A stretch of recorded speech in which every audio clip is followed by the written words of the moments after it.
ಹರೇ ಕೃಷ್ಣ. ಮಾತಾಜಿಗೆ ಪ್ರಭುಜಿಗಳು ಎಲ್ಲರಿಗೂ ಭಕ್ತಿ ಸದಾಚಾರ ಕಾರ್ಯಕ್ರಮಕ್ಕೆ ಸ್ವಾಗತವನ್ನ ಕೋರ್ತಾ ಇದ್ದೀನಿ. ಒಂದು ಚಿಕ್ಕ ಭಜನನ್ನ ಮಾಡ್ತೀನಿ. जीव जागो जीव जागो गौरा चांद बोले, कोटा निद्र जाओ माया पिशाची रखोले। बाजी वो बोलिया ऐसे संसारा भितारे, भूलिया रोहिले तुमी अविद्यार बारे। तुम्हारे लोईते आमी होईनु अवतारा, आमी बिना बंधु आरा के आचे तुम्हारा। इनेची औषधि माया नासी बरो लागी, हरि नाम महामंत्र लावो तुमी मागी। बाकति विनोदा प्रभु चरणे परिया, सेई हरि नामा मंत्र लोई लो मगिया। जीव जागो गौरा चांद बोले, कोटा निद्र जाओ माया पिशाची रखोले। हरे कृष्णा कृष्णा कृष्णा हरे हरे, हरे राम राम राम हरे हरे। हरे कृष्णा कृष्णा कृष्णा हरे हरे, हरे राम राम राम हरे हरे। हरे कृष्णा कृष्णा कृष्णा हरे हरे, हरे राम राम राम हरे हरे। हरे कृष्ण. ಮಾತಾಜಿಗಳ ಪ್ರಭುಜಿಗಳೇ ಎಲ್ಲರಿಗೂ ಭಕ್ತಿ ಸದಾಚಾರ ಕಾರ್ಯಕ್ರಮಕ್ಕೆ ನನ್ನ ಸ್ವಾಗತವನ್ನ ಕೋರ್ತಾ ಇದ್ದೀನಿ. ಇದು ಇಸ್ಕಾನ್ ಮಂಗಳೂರು ಶ್ರೀ ಶ್ರೀ ರಾಧಾ ಗೋವಿಂದ ದೇವಸ್ಥಾನದ ವತಿಯಿಂದ ಆಯೋಜಿಸಲ್ಪಟ್ಟಿರುವಂತಹ ಕಾರ್ಯಕ್ರಮ.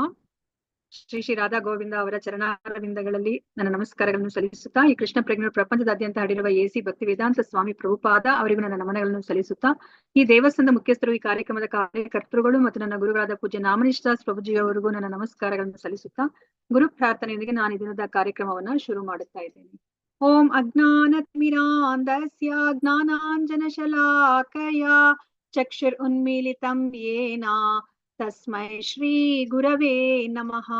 ಶ್ರೀ ಚೈತನ್ಯ ಮನೋಭೀಷ್ಟಂ ಸ್ಥಾಪಿತಂ ಯೇನ ಭೂತಲೆ ಸ್ವಯಂ ರೂಪಃ ಕದಾ ಮಹ್ಯಂ ದದಾತಿ ಸ್ವಪದಾಂತಿಕಂ. ವಂದೇಹಂ ಶ್ರೀ ಗುರೋಃ ಶ್ರೀಯುತ ಪದಕಮಲಂ ಶ್ರೀ ಗುರೂನ್ ವೈಷ್ಣವಾಂಶ್ಚ ಶ್ರೀ ರೂಪಂ ಸಾಗ್ರಜಾತಂ ಸಹಗಣ ರಘುನಾಥಾನ್ವಿತಂ ತಂ ಸಜೀವಂ ಸಾದ್ವೈತಂ ಸಾವಧೂತಂ ಪರಿಜನ ಸಹಿತಂ ಕೃಷ್ಣ ಚೈತನ್ಯ ದೇವಂ ಶ್ರೀ ರಾಧಾ ಕೃಷ್ಣ ಪಾದಾನ್ ಸಹಗಣ ಲಲಿತಾ ಶ್ರೀ ವಿಶಾಖಾನ್ವಿತಾಂಶ್ಚ. ಹೇ ಕೃಷ್ಣ ಕರುಣಾ ಸಿಂಧೋ ದೀನಬಂಧೋ ಜಗತ್ಪತೆ ಗೋಪೇಶ ಗೋಪಿಕಾ ಕಾಂತ ರಾಧಾ ಕಾಂತ ನಮೋಸ್ತುತೆ. ತಪ್ತ ಕಾಂಚನ ಗೌರಾಂಗಿ ರಾಧೆ ವೃಂದಾವನೇಶ್ವರಿ ವೃಷಭಾನೋ ಸುತೆ ದೇವಿ ಪ್ರಣಮಾಮಿ ಹರಿಪ್ರಿಯೆ. ವಾಂಚಾ ಕಲ್ಪತರುಭ್ಯಶ್ಚ ಕೃಪಾ ಸಿಂಧುಭ್ಯ ಏವ ಚ ಪತಿತಾನಾಂ ಪಾವನೇಭ್ಯೋ ವೈಷ್ಣವೇಭ್ಯೋ ನಮೋ ನಮಃ. ನಮೋ ಓಂ ವಿಷ್ಣುಪದಾಯ ಕೃಷ್ಣ ಪೃಷ್ಠಾಯ ಭೂತಲೆ ಶ್ರೀಮತೆ ಭಕ್ತಿ ವೇದಾಂತ ಸ್ವಾಮಿ ಇತಿ ನಾಮಿನೆ. ನಮಸ್ತೆ ಸರಸ್ವತಿ ದೇವೆ ಗೌರವಾಣಿ ಪ್ರಚಾರಿಣೆ ನಿರ್ವಿಶೇಷ ಶೂನ್ಯವಾದಿ ಪಾಶ್ಚಾತ್ಯ ದೇಶತಾರಿಣೆ. ಜಯ ಶ್ರೀ ಕೃಷ್ಣ ಚೈತನ್ಯ ಪ್ರಭು ನಿತ್ಯಾನಂದ ಶ್ರೀ ಅದ್ವೈತ ಗದಾಧರ ಶ್ರೀವಾಸಾದಿ ಗೌರ ಭಕ್ತ ವೃಂದ. ಹರೆ ಕೃಷ್ಣ कृष्ण कृष्ण हरे हरे हरे राम राम राम हरे हरे हरे कृष्ण कृष्ण कृष्ण हरे हरे हरे राम राम राम हरे हरे हरे कृष्ण कृष्ण कृष्ण हरे हरे हरे राम राम राम हरे हरे नारायणं नमस्कृत्य नरं चैव नरोत्तमं देवीं सरस्वतीं व्यासं ततो जयम् उदीरयेत् नष्टप्रायेषु अभद्रेषु नित्यं भागवत सेवया भगवती उत्तमश्लोके भक्तिर्भवति नैष्टिकी कृष्णाय वासुदेवाय देवकी नन्दनाय च नन्दगोपकुमाराय गोविन्दाय नमो नमः नमः पंकजनाभाय नमः पंकजमालिने नमः पंकजनेत्राय नमस्ते पंकजांग्रे हरे कृष्ण ಮಾತಾಜಿಗಳೇ ಪ್ರಭುಜಿಗಳೇ ನಾವು ಭಕ್ತಿ ಸದಾಚಾರ ತರಗತಿಗಳಲ್ಲಿ ನಾವು ಇಲ್ಲಿ ತನಕ ದಶಾವತಾರದ ಬಗ್ಗೆ ನಾವು ತಿಳ್ಕೊಂಡಿದೀವಿ ಮತ್ತೆ ನಮ್ಮ ಬ್ರಹ್ಮ ಮಧ್ವ ಗೌಡಿಯ ಸಂಪ್ರದಾಯದಲ್ಲಿ ಬರುವಂತಹ ಪ್ರಮುಖರಾದ ಆಚಾರ್ಯರ ಬಗ್ಗೆ ನಾವು ತಿಳ್ಕೊಂಡಿದೀವಿ ನಾವಿವಾಗ ಶಿಲ ಪ್ರಭುಪಾದ್ರ ಬಗ್ಗೆ ನಾವು ತಿಳ್ಕೊತಾ ಇದ್ವಿ ಸೊ ಇವಾಗ ಸದ್ಯಕ್ಕೆ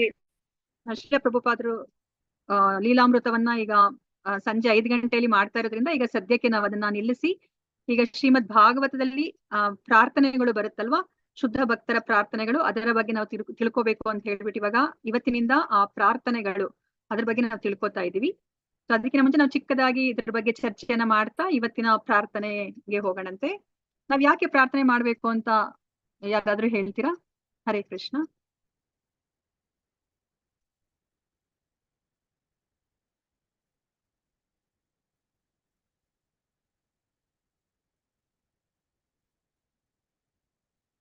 ಹರೇ ಕೃಷ್ಣ. ಧ್ವನಿ ಕೇಳಿಸ್ತಾ ಇದ್ಯಾ?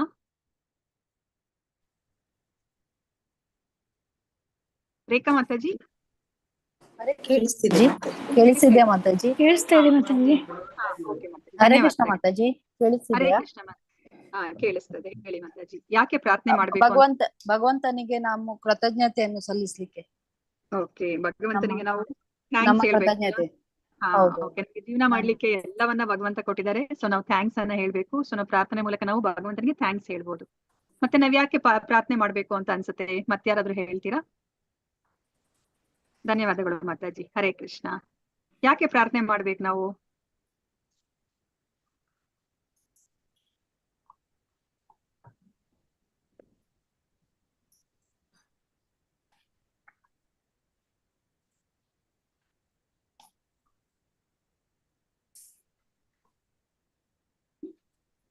ಇವಾಗ ನೋಡಿ, ಯಾರನ್ನಾದ್ರೂ ಇವಾಗ ನಾನು ಮಾತಾಜಿಗೆ ಪ್ಲೀಸ್ ಹೇಳಿ ಮಾತಾಜಿ ಅಂತ ಹೇಳ್ಬಿಟ್ಟು ನಾನು ಒಂದ್ 4-5 ಸತಿ ಕೇಳಿದ್ರೆ ಮಾತಾಜಿ ಏನಾದ್ರೂ ಒಂದು ಯೋಚನೆ ಮಾಡಿ ಹೇಳ್ತಾರೆ ಅಲ್ವಾ?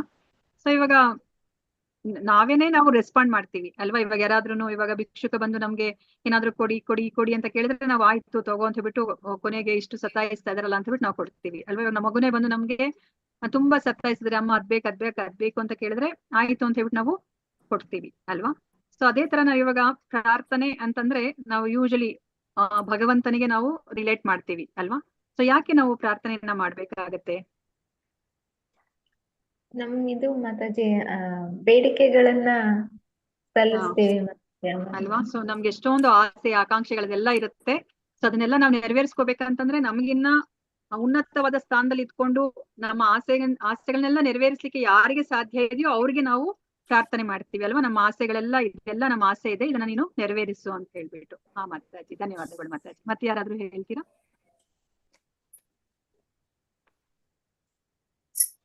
ಹೋಗ್ಲಿ, ಅಟ್ಲೀಸ್ಟ್ ಎಕ್ಸಾಂಪಲ್ ಕೊಡ್ತೀರಾ? ಯಾರು ಪ್ರಾರ್ಥನೆ ಮಾಡಿದ್ದಾರೆ? ಇವಾಗ ನಮ್ಗೆ ಪ್ರಾರ್ಥನೆ ಅಂದ ತಕ್ಷಣ ಯಾರು ಮಾಡಿದ್ದಾರೆ ಅಂತ ಹೇಳ್ಬಿಟ್ಟು ನಮ್ಗೆ ಜ್ಞಾಪಕ ಬರುತ್ತೆ ಅಂತ. ಸೊ ನಮ್ಮ ಪುರಾಣಗಳಲ್ಲಿ ನಮ್ಮ ಶಾಸ್ತ್ರದಲ್ಲಿ ಯಾರು ಪ್ರಾರ್ಥನೆ ಮಾಡಿದ್ದಾರೆ ಮತ್ತೆ ಅವರ ಆಸೆಯನ್ನ ಭಗವಂತ ಪ್ರಾರ್ಥನೆ ಮಾಡಿರೋದ್ರಿಂದ ಅವರು ಪೂರೈಸಿದಾರಲ್ವಾ? ಎಕ್ಸಾಂಪಲ್ಸ್ ನಾದ್ರೂ ಹೇಳಿ ಹೋಗ್ಲಿ. ಹರೇ ಕೃಷ್ಣ. ಭಕ್ತ ಪ್ರಹ್ಲಾದ, ಧ್ರುವ ಮಹಾರಾಜ, ಆಮೇಲೆ ಗಜೇಂದ್ರ ಮೋಕ್ಷ. ಗಜೇಂದ್ರ ಅಲ್ವಾ? ಗಜೇಂದ್ರನು ಸಹ ಪ್ರಾರ್ಥನೆ ಮಾಡಿದ್ದಾರೆ. ಅವರ ಪ್ರಾರ್ಥನೆಗೆ ಮೆಚ್ಚಿ ಭಗವಂತ ಅವರು ಸ್ವತಃ ಗರುಡನ ಮೇಲೆ ಕುತ್ಕೊಂಡು ಅವರು ವೇಗವಾಗಿ ಬಂದು ಅವರು ಗಜೇಂದ್ರನನ್ನ ಮೊಸಳೆಯ ದವಡೆಯಿಂದ ಕಾಪಾಡ್ತಾರೆ ಅಲ್ವಾ? ಮತ್ತೆ ಇನ್ಯಾರಾದ್ರೂ? ನಾರದರು. ನಾರದರು. ಮತ್ತೆ ದ್ರೌಪದಿ. ದ್ರೌಪದಿ ಅಲ್ವಾ? ಸೊ ದ್ರೌಪದಿ ಪ್ರಾರ್ಥನೆ ಮಾಡಿದಕ್ಕೆ ದ್ರೌಪದಿಯ ಮಾನವನ ಅವರ ರಕ್ಷಣೆ ಮಾಡ್ತಾರೆ ಕೃಷ್ಣ. ಮಾತಾಜಿ ಅಲ್ವಾ? ಸೊ ಈ ತರ ನಾವ್ ಎಷ್ಟೊಂದ್ ಜನರ ಪ್ರಾರ್ಥನೆನ ನಾವು ಕೇಳಿದೀವಿ ಅಲ್ವಾ? ಸೊ ನಾವ್ ಇವಾಗ ಧ್ರುವ ಮಹಾರಾಜನ ಪ್ರಾರ್ಥನೆನ ಕೇಳಿದೀವಿ, ಗಜೇಂದ್ರನ ಪ್ರಾರ್ಥನೆನ ನಾವು ಕೇಳಿದೀವಿ. ಸೊ ಇವಾಗ ನಾವು ಪ್ರಾರ್ಥನೆಯನ್ನ ಮಾಡ್ಬೇಕು ಅಂತಂದ್ರೆ ಅದರ ಉದ್ದೇಶ ಏನಿರ್ಬೇಕು ಅಂತ ಹೇಳ್ಬಿಟ್ಟು ಯಾರಾದ್ರೂ ಹೇಳ್ತೀರಾ? ಇವಾಗ ನೀವ್ ಹೇಳಿದ್ರಿ ಅಂದ್ರೆ ನಾವು ಥ್ಯಾಂಕ್ಸ್ ಹೇಳಿಕ್ಕೆ, ಮತ್ತೆ ನಮ್ಗೆ ಏನಾದ್ರು ಆಸೆ ಆಕಾಂಕ್ಷೆಗಳಿದ್ರೆ ನಾವು ಅದನ್ನ ಪೂರೈಸ್ಕೊಳ್ಲಿಕ್ಕೆ ಅಂತ ನೀವ್ ಹೇಳಿದ್ರಿ. ಆದ್ರೆ ನಾವು ಪ್ರಾರ್ಥನೆಯನ್ನ ನಿಜವಾದ ಅರ್ಥದಲ್ಲಿ ಏನಕ್ಕೆ ಮಾಡ್ಬೇಕು ಅಂತ ನಿಮ್ಗೆ ಅನ್ಸುತ್ತೆ? ಕೃಷ್ಣನಲ್ಲಿಗೆ ಮರಳಿ ತೆರಳಲು. ಮರ್ತು ಬಿಟ್ಟಿದೀವಿ. ಓಕೆ. ಸೊ ಮತ್ತೆ ಶುದ್ಧ ಕೃಷ್ಣನಿಗೆ ಭಕ್ತಿ ಹೋಗ್ಲಿಕ್ಕೆ. ಸೇವೆಯನ್ನು ಕೇಳಬೇಕು ನಾವು, ಶುದ್ಧ ಭಕ್ತಿ. ಓಕೆ. ಸೊ ಶುದ್ಧ ಭಕ್ತಿ ಸೇವೆನ ಕೊಡು ಅಂತ ಹೇಳ್ಬಿಟ್ಟು ನಾವು ಭಗವಂತನಲ್ಲಿ ಕೇಳಲಿಕ್ಕೋಸ್ಕರ. ಓಕೆ. ಸೊ ಇವಾಗ ನಮ್ಗೆ ಇಲ್ಲಿ ಏನ್ ಹೇಳ್ತಾ ಇದಾರೆ, ಯಾತಕ್ಕೋಸ್ಕರ ಪ್ರಾರ್ಥಿಸ್ಬೇಕು? ಹೌದು, ನಮ್ಗೆ ಏನಾದ್ರೂ ಒಂದು ಆಸೆ ಆಕಾಂಕ್ಷೆಗಳನ್ನ ಇದ್ರೆ ಈಡೇರಿಸ್ಕೊಳ್ಲಿಕ್ಕೆ ನಮ್ಗೆ ಯಾರು ಗತಿ ಇಲ್ಲ. ಭಗವಂತ ನಮ್ಮ ಸೃಷ್ಟಿ ಮಾಡಿರುವಂತ ಭಗವಂತನೇ ನಾವು ಮೊರೆ ಹೋಗ್ಬೇಕಾಗತ್ತೆ. ಸೊ ನಾವ್ ಅದಕ್ಕೆ ಪ್ರಾರ್ಥಿಸ್ಬೇಕಾಗತ್ತೆ. ಮತ್ತೆ ನಮ್ಗೇನಾದ್ರೂ ದುಃಖ ಇದ್ರೂ ಸಹ ನಾವು ಪ್ರಾರ್ಥಿಸ್ಬೇಕಾಗತ್ತೆ. ನಮ್ಗೆ ಭಗವಂತನೇ ಭಗವದ್ಗೀತೆಯಲ್ಲಿ ಹೇಳಿದ್ದಾರೆ, ಕೃಷ್ಣನೇ ಭಗವದ್ಗೀತೆಯಲ್ಲಿ 7ನೇ ಅಧ್ಯಾಯದಲ್ಲಿ ಹೇಳಿದ್ದಾರೆ ಅಲ್ವಾ? 4 ತರದ ಪುಣ್ಯಾತ್ಮರು, ಸುಕೃತಿಗಳು ನನ್ನನ್ನ ಅವರು ಪ್ರಾರ್ಥನೆ ಮಾಡ್ತಾರೆ, ನನಗೆ ಶರಣ ಆಗ್ತಾರೆ ಅಂತ ಹೇಳ್ಬಿಟ್ಟು ಹೇಳ್ತಾರೆ ಅಲ್ವಾ? ಅರ್ಥಾರ್ಥಿ, ಜ್ಞಾನಿ ಮತ್ತೆ ಜಿಜ್ಞಾಸು ಅಂತ ಹೇಳ್ಬಿಟ್ಟು ಹೇಳ್ತಾರೆ. ಆದ್ರೆ ನಿಜವಾದ ಅರ್ಥದಲ್ಲಿ ನಾವು ಪ್ರಾರ್ಥನೆಯನ್ನ ಏನಕ್ಕೆ ಮಾಡ್ಬೇಕು ಅಂತಂದ್ರೆ ಯಾವುದೇ ಆಸೆ ಇರಬಾರ್ದು. ಓಕೆ, ಇವನ್ ನಮ್ಗೆ ಮುಕ್ತಿ ಕೊಡು ಅಂತಾನೂ ಸಹ ನಾವು ಕೇಳೋ ಹಾಗಿಲ್ಲ. ಯಾವುದೇ ಒಂದು ಆಸೆಯನ್ನ ನಾವು ಭಗವಂತನಲ್ಲಿ ಇಡಬಾರ್ದು. ಬರೇ ಪ್ರೀತಿ ಸೇವೆಯನ್ನ, ಮಾತಾಜಿ ಹೇಳಿದ್ರಲ್ಲ ಅದೇ ತರನೇ ನಾವು ಭಗವಂತನಲ್ಲಿ ನಾವು ಪ್ರೀತಿ ಸೇವೆನ ಪಡೆಯೋದಕ್ಕೋಸ್ಕರ ಅಷ್ಟೇ ನಾವು ಪ್ರಾರ್ಥನೆನ ನಾವು ಮಾಡ್ಬೇಕಾಗತ್ತೆ. ನಾವೆಲ್ಲಾನು ಏನಾದ್ರು ಮಾಡ್ತಾ ಇದೀವ ಆತರ ಏನಾದ್ರು ಪ್ರಾರ್ಥನೆಯನ್ನ ನಾವ್ ಮಾಡ್ತಾ ಇದೀವ ಈಗ? ಆತರ ಪ್ರಾರ್ಥನೆಯನ್ನ ಏನಾದ್ರೂ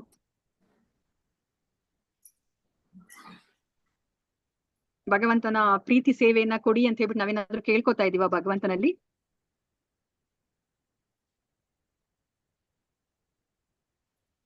ಹರೇ ಕೃಷ್ಣ. ಈಗ ಇಸ್ಕಾನ್ ಜಾಯ್ನ್ ಆದ್ಮೇಲಿಂದ ಕೇಳ್ತಿದ್ದೇವೆ. ಕೇಳ್ತಾ ಇದ್ದೀರಾ ಮತ್ತೆ? ಯಾವ ತರ ಕೇಳ್ತಾ ಇದ್ದೀರಾ ಭಗವಂತನಿಗೆ? ಇಸ್ಕಾನ್ಗೆ ಜಾಯಿನ್ ಆದ್ಮೇಲೆ ಯಾವ ತರ ಕೇಳ್ತಾ ಇದ್ದೀರಾ ನೀವು ಭಗವಂತನಿಗೆ?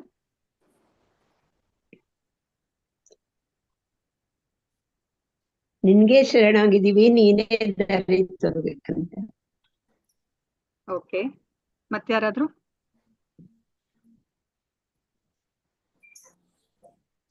ಈ ಕ್ಲಾಸಸ್ ಎಲ್ಲ ಕೇಳೋದಕ್ಕಿಂತ ಮುಂಚೆ ಮಾತಾಜಿ ತುಂಬಾ ಬೇಡಿಕೆ ಮತ್ತೆ ಕಷ್ಟ ಎಲ್ಲದನ್ನು ಹೇಳ್ಕೊಳ್ಳೋದು ಪ್ರಾರ್ಥನೆಯಲ್ಲೇ ಇರ್ತಿತ್ತು ಮಾತಾಜಿ. ಬಟ್ ಈಗ ಇದೆಲ್ಲ ಕೇಳ್ತಾ ಇರೋದ್ರಿಂದ ಆತರ ಯಾವ್ದೇ ಕೇಳ್ಕೊಳಲ್ಲ. ಪ್ರಾರ್ಥಿಸ್ತಾ ಹೋಗ್ತೀನಿ ಭಗವಂತನಿಗೆ. ಏನು ಸರಿ, ಈ ಸಮಯದಲ್ಲಿ ಏನ್ ಮಾಡ್ಬೇಕು ಅನ್ನೋದು ಗೊತ್ತಿದೆ, ಅದನ್ನೇ ಅವ್ರು ಮಾಡ್ತಾರೆ. ಓಕೆ, ಧನ್ಯವಾದಗಳು ಶ್ರುತಿ ಮಾತಾಜಿ. ಅಲ್ವಾ, ನಾವ್ ಇವಾಗ ಎಲ್ಲರೂ ನಾವು ಕೇಳ್ಕೊತಾ ಇದೀವಿ, ನಮಗ್ ಗೊತ್ತಾಗ್ತಿಲ್ಲ ಅಷ್ಟೇ ನಾವು ಅದನ್ನ ಪ್ರಾರ್ಥನೆ ಮಾಡ್ತಾ ಇದೀವಿ ಅಂತ. ನಮ್ಗೆ ಆ ಮನಸ್ಥಿತಿಯಲ್ಲಿ ನಾವು ಆ ಪ್ರಜ್ಞೆಯಲ್ಲಿ ನಾವು ಭಗವಂತನಿಗೆ ನಾವು ಬೇಡ್ಕೋಬೇಕು ಆಕ್ಚುಲಿ ಅಲ್ವಾ? ನಾವ್ ಎಲ್ಲರೂ ಮಾಡ್ತಾ ಇದೀವಿ. ನಾವ್ ಹರೇ ಕೃಷ್ಣ ಮಹಾಮಂತ್ರ ಹೇಳ್ತಾ ಇಲ್ವಾ ನಾವೆಲ್ಲರೂ ಸಹ? ಹೇಳ್ತಾ ಇದೀವಿ. ಹರೇ ಕೃಷ್ಣ ಮಹಾಮಂತ್ರದಲ್ಲಿ ಅದರ ಅರ್ಥ ಏನು? ಹರೇ ಕೃಷ್ಣ ಮಹಾಮಂತ್ರದ ಅರ್ಥ? ರಾಧೆಯ ಮುಖಾಂತರ ಕೃಷ್ಣನ್ ಸೇರಲು. ಓಕೆ. ಮತ್ಯಾರಾದ್ರು? ಹರೇ ಕೃಷ್ಣ. ಹರೇ ಕೃಷ್ಣ ಮಹಾಮಂತ್ರದಲ್ಲಿ ನಾವ್ ಏನ್ ಕೇಳ್ತಾ ಇದೀವಿ ಭಗವಂತನಿಗೆ? ನಾವೇನಾದ್ರೂ ಕೇಳ್ತಾ ಇದೀವಾ? ನಾವು ಧನ ಕೊಡು, ನಮ್ಗೆ ಸುಂದರವಾಗಿರುವಂತಹ ಹೆಂಡತಿ ಅಥವಾ ಗಂಡನನ್ನ, ಮಕ್ಕಳನ್ನ ಕೊಡು, ಅಥವಾ ಹೆಚ್ಚು ನಮ್ಗೆ ಅನುಯಾಯಿಗಳನ್ನ ಕೊಡು ಅಂತ ಆತರ ಏನಾದ್ರೂ ನಾವು ಕೇಳ್ತಾ ಇದೀವಾ? ನಾವೇನನ್ನ ಕೇಳ್ತಾ ಇದೀವಿ ಹರೇ ಕೃಷ್ಣ ಮಹಾಮಂತ್ರದಲ್ಲಿ? ನಾಮ ಸಂಕೀರ್ತನೆ, ನಾಮ ಹರೇ ಜಪ. ಕೃಷ್ಣ ನಾಮ ಜಪ. ಮಾತಾಜಿ, ಅದು ನಾಮ ಜಪ ಕರೆಕ್ಟ್. ಬಟ್ ಅದ್ರಲ್ಲಿ ನಾವ್ ಏನನ್ನ ಕೇಳ್ತಾ ಇದೀವಿ? ಹರೇ ಕೃಷ್ಣ ಮಹಾಮಂತ್ರದ ಮೂಲಕ ನಾವು ಭಗವಂತನಲ್ಲಿ ಏನನ್ನ ಪ್ರಾರ್ಥನೆ ಮಾಡ್ತಾ ಇದೀವಿ? ಹರೇ ಕೃಷ್ಣ ಮಹಾಮಂತ್ರದ ಅರ್ಥ ಏನು?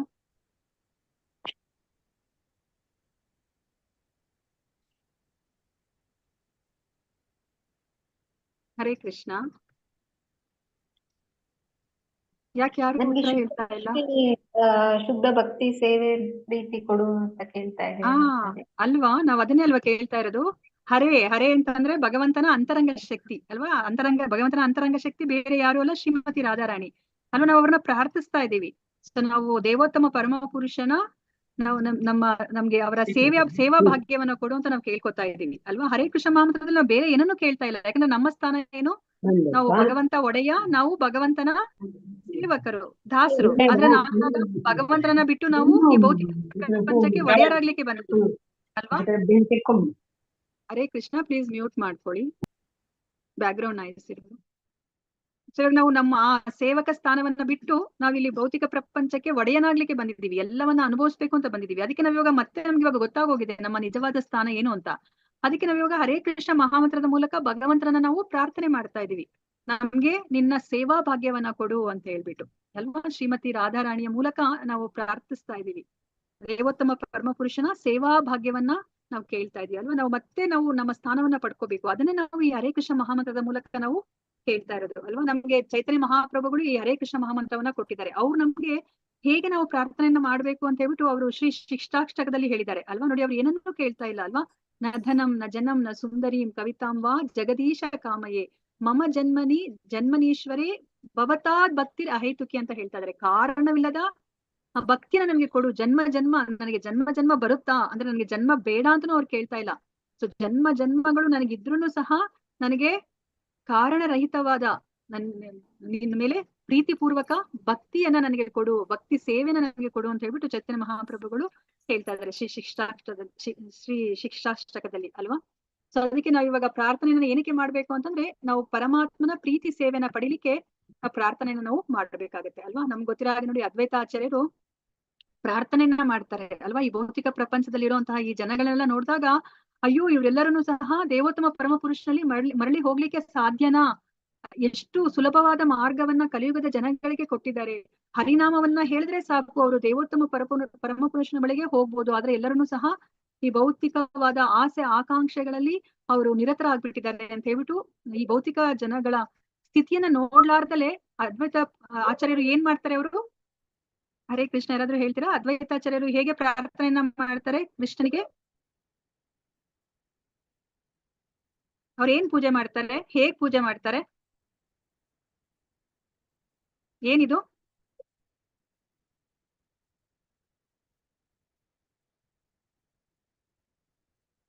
ಹರೇ ಕೃಷ್ಣ.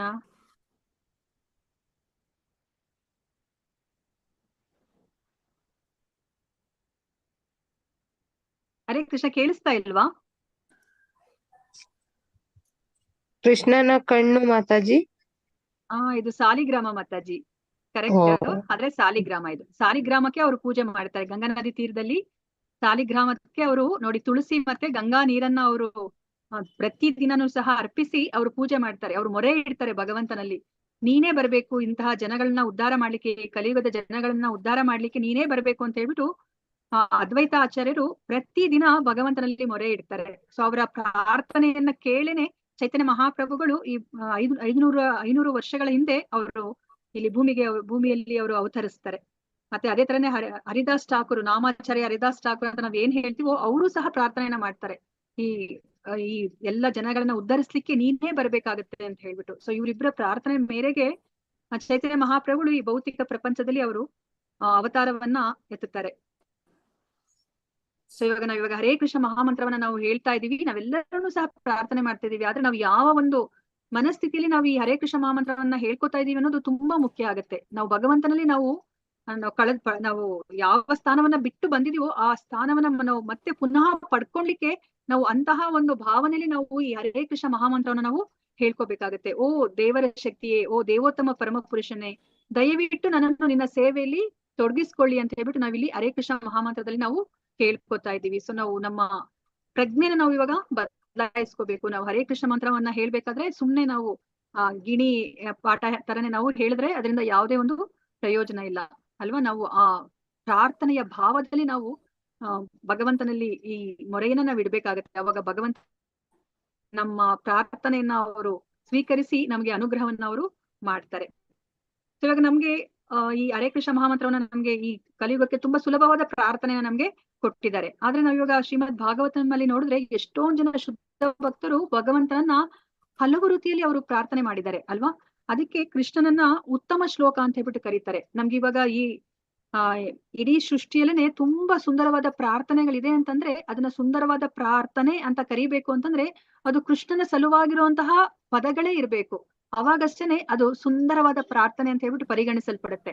ಅದಕ್ಕೆ ಕೃಷ್ಣನನ್ನ ಉತ್ತಮ ಶ್ಲೋಕ ಅಂತ ಹೇಳ್ಬಿಟ್ಟು ಕರೀತಾರೆ. ಅಂದ್ರೆ ಯಾರು ಸುಂದರವಾದ ಪ್ರಾರ್ಥನೆಗಳಿಂದ ಹೊಗಳಲ್ಪಟ್ಟಿದ್ದಾರೆ ಅವ್ರನ್ನ ಏನು ಉತ್ತಮ ಶ್ಲೋಕ ಅಂತ ಹೇಳ್ಬಿಟ್ಟು ಕರೀತಾರೆ. ಸೊ ಇವಾಗ ಶ್ರೀಮದ್ ಭಾಗವತದಲ್ಲಿ 12 ಸ್ಕಂದಗಳಿದೆ. ಈ 12 ಸ್ಕಂದಗಳಲ್ಲಿ ಹಲವಾರು ಶುದ್ಧ ಭಕ್ತರು ಆ ಭಗವಂತನನ್ನ ಅವರು ಪ್ರಾರ್ಥನೆ ಮಾಡಿದ್ದಾರೆ. ಹಲವಾರು ರೀತಿಯಲ್ಲಿ ಪ್ರಾರ್ಥನೆಯನ್ನ ಅವರು ಮಾಡಿದ್ದಾರೆ. ಇವಾಗ ನಾವು ಆಲ್ರೆಡಿ ನಾವು ಮೊದಲನೇ ಸ್ಕಂದವನ್ನ ನಾವು ಮುಗಿಸಿದೀವಿ ಅಲ್ವಾ. ಸೊ ಇವಾಗ ಮೊದಲನೇ ಸ್ಕಂದದಲ್ಲಿ ನೋಡಿ ನಮಗ್ ಗೊತ್ತಿಲ್ಲ, ಅಲ್ಲಿ ನಾವು 5 ಪ್ರಾರ್ಥನೆಗಳನ್ನ ನಾವು ತಿಳ್ಕೊಂಡಿದೀವಿ. ಸೊ ಮೊದಲನೇ ಸ್ಕಂದದ ಹೆಸರು ಸೃಷ್ಟಿ. ಅದರಲ್ಲಿ 5 ಪ್ರಾರ್ಥನೆಗಳು ಬರುತ್ತೆ. ವ್ಯಾಸ ದೇವರಿಂದ ಪ್ರಾರ್ಥನೆ, ಅದು ಮೊದಲನೇ ಚಾಪ್ಟರ್ದು ಮೊದಲನೇ ಅಧ್ಯಾಯದ ಮೊದಲನೇ ಶ್ಲೋಕ. ಅಲ್ಲಿ ವ್ಯಾಸದೇವರು ಪ್ರಾರ್ಥನೆಯನ್ನ ಮಾಡ್ತಾರೆ ಅಲ್ವಾ. ಅವರು ಧೀಮಹಿ ಅಂತ ಹೇಳ್ಬಿಟ್ಟು ಅವರು ಎಂತಹ ಭಗವಂತನನ್ನ ನಾನು ಪ್ರಾರ್ಥಿಸ್ತೀನಿ ಅಂತ ಹೇಳ್ಬಿಟ್ಟು ಆ 7 ಗುಣಗಳನ್ನ ಅವ್ರು ಹೇಳ್ತಾರೆ ಅಲ್ವಾ.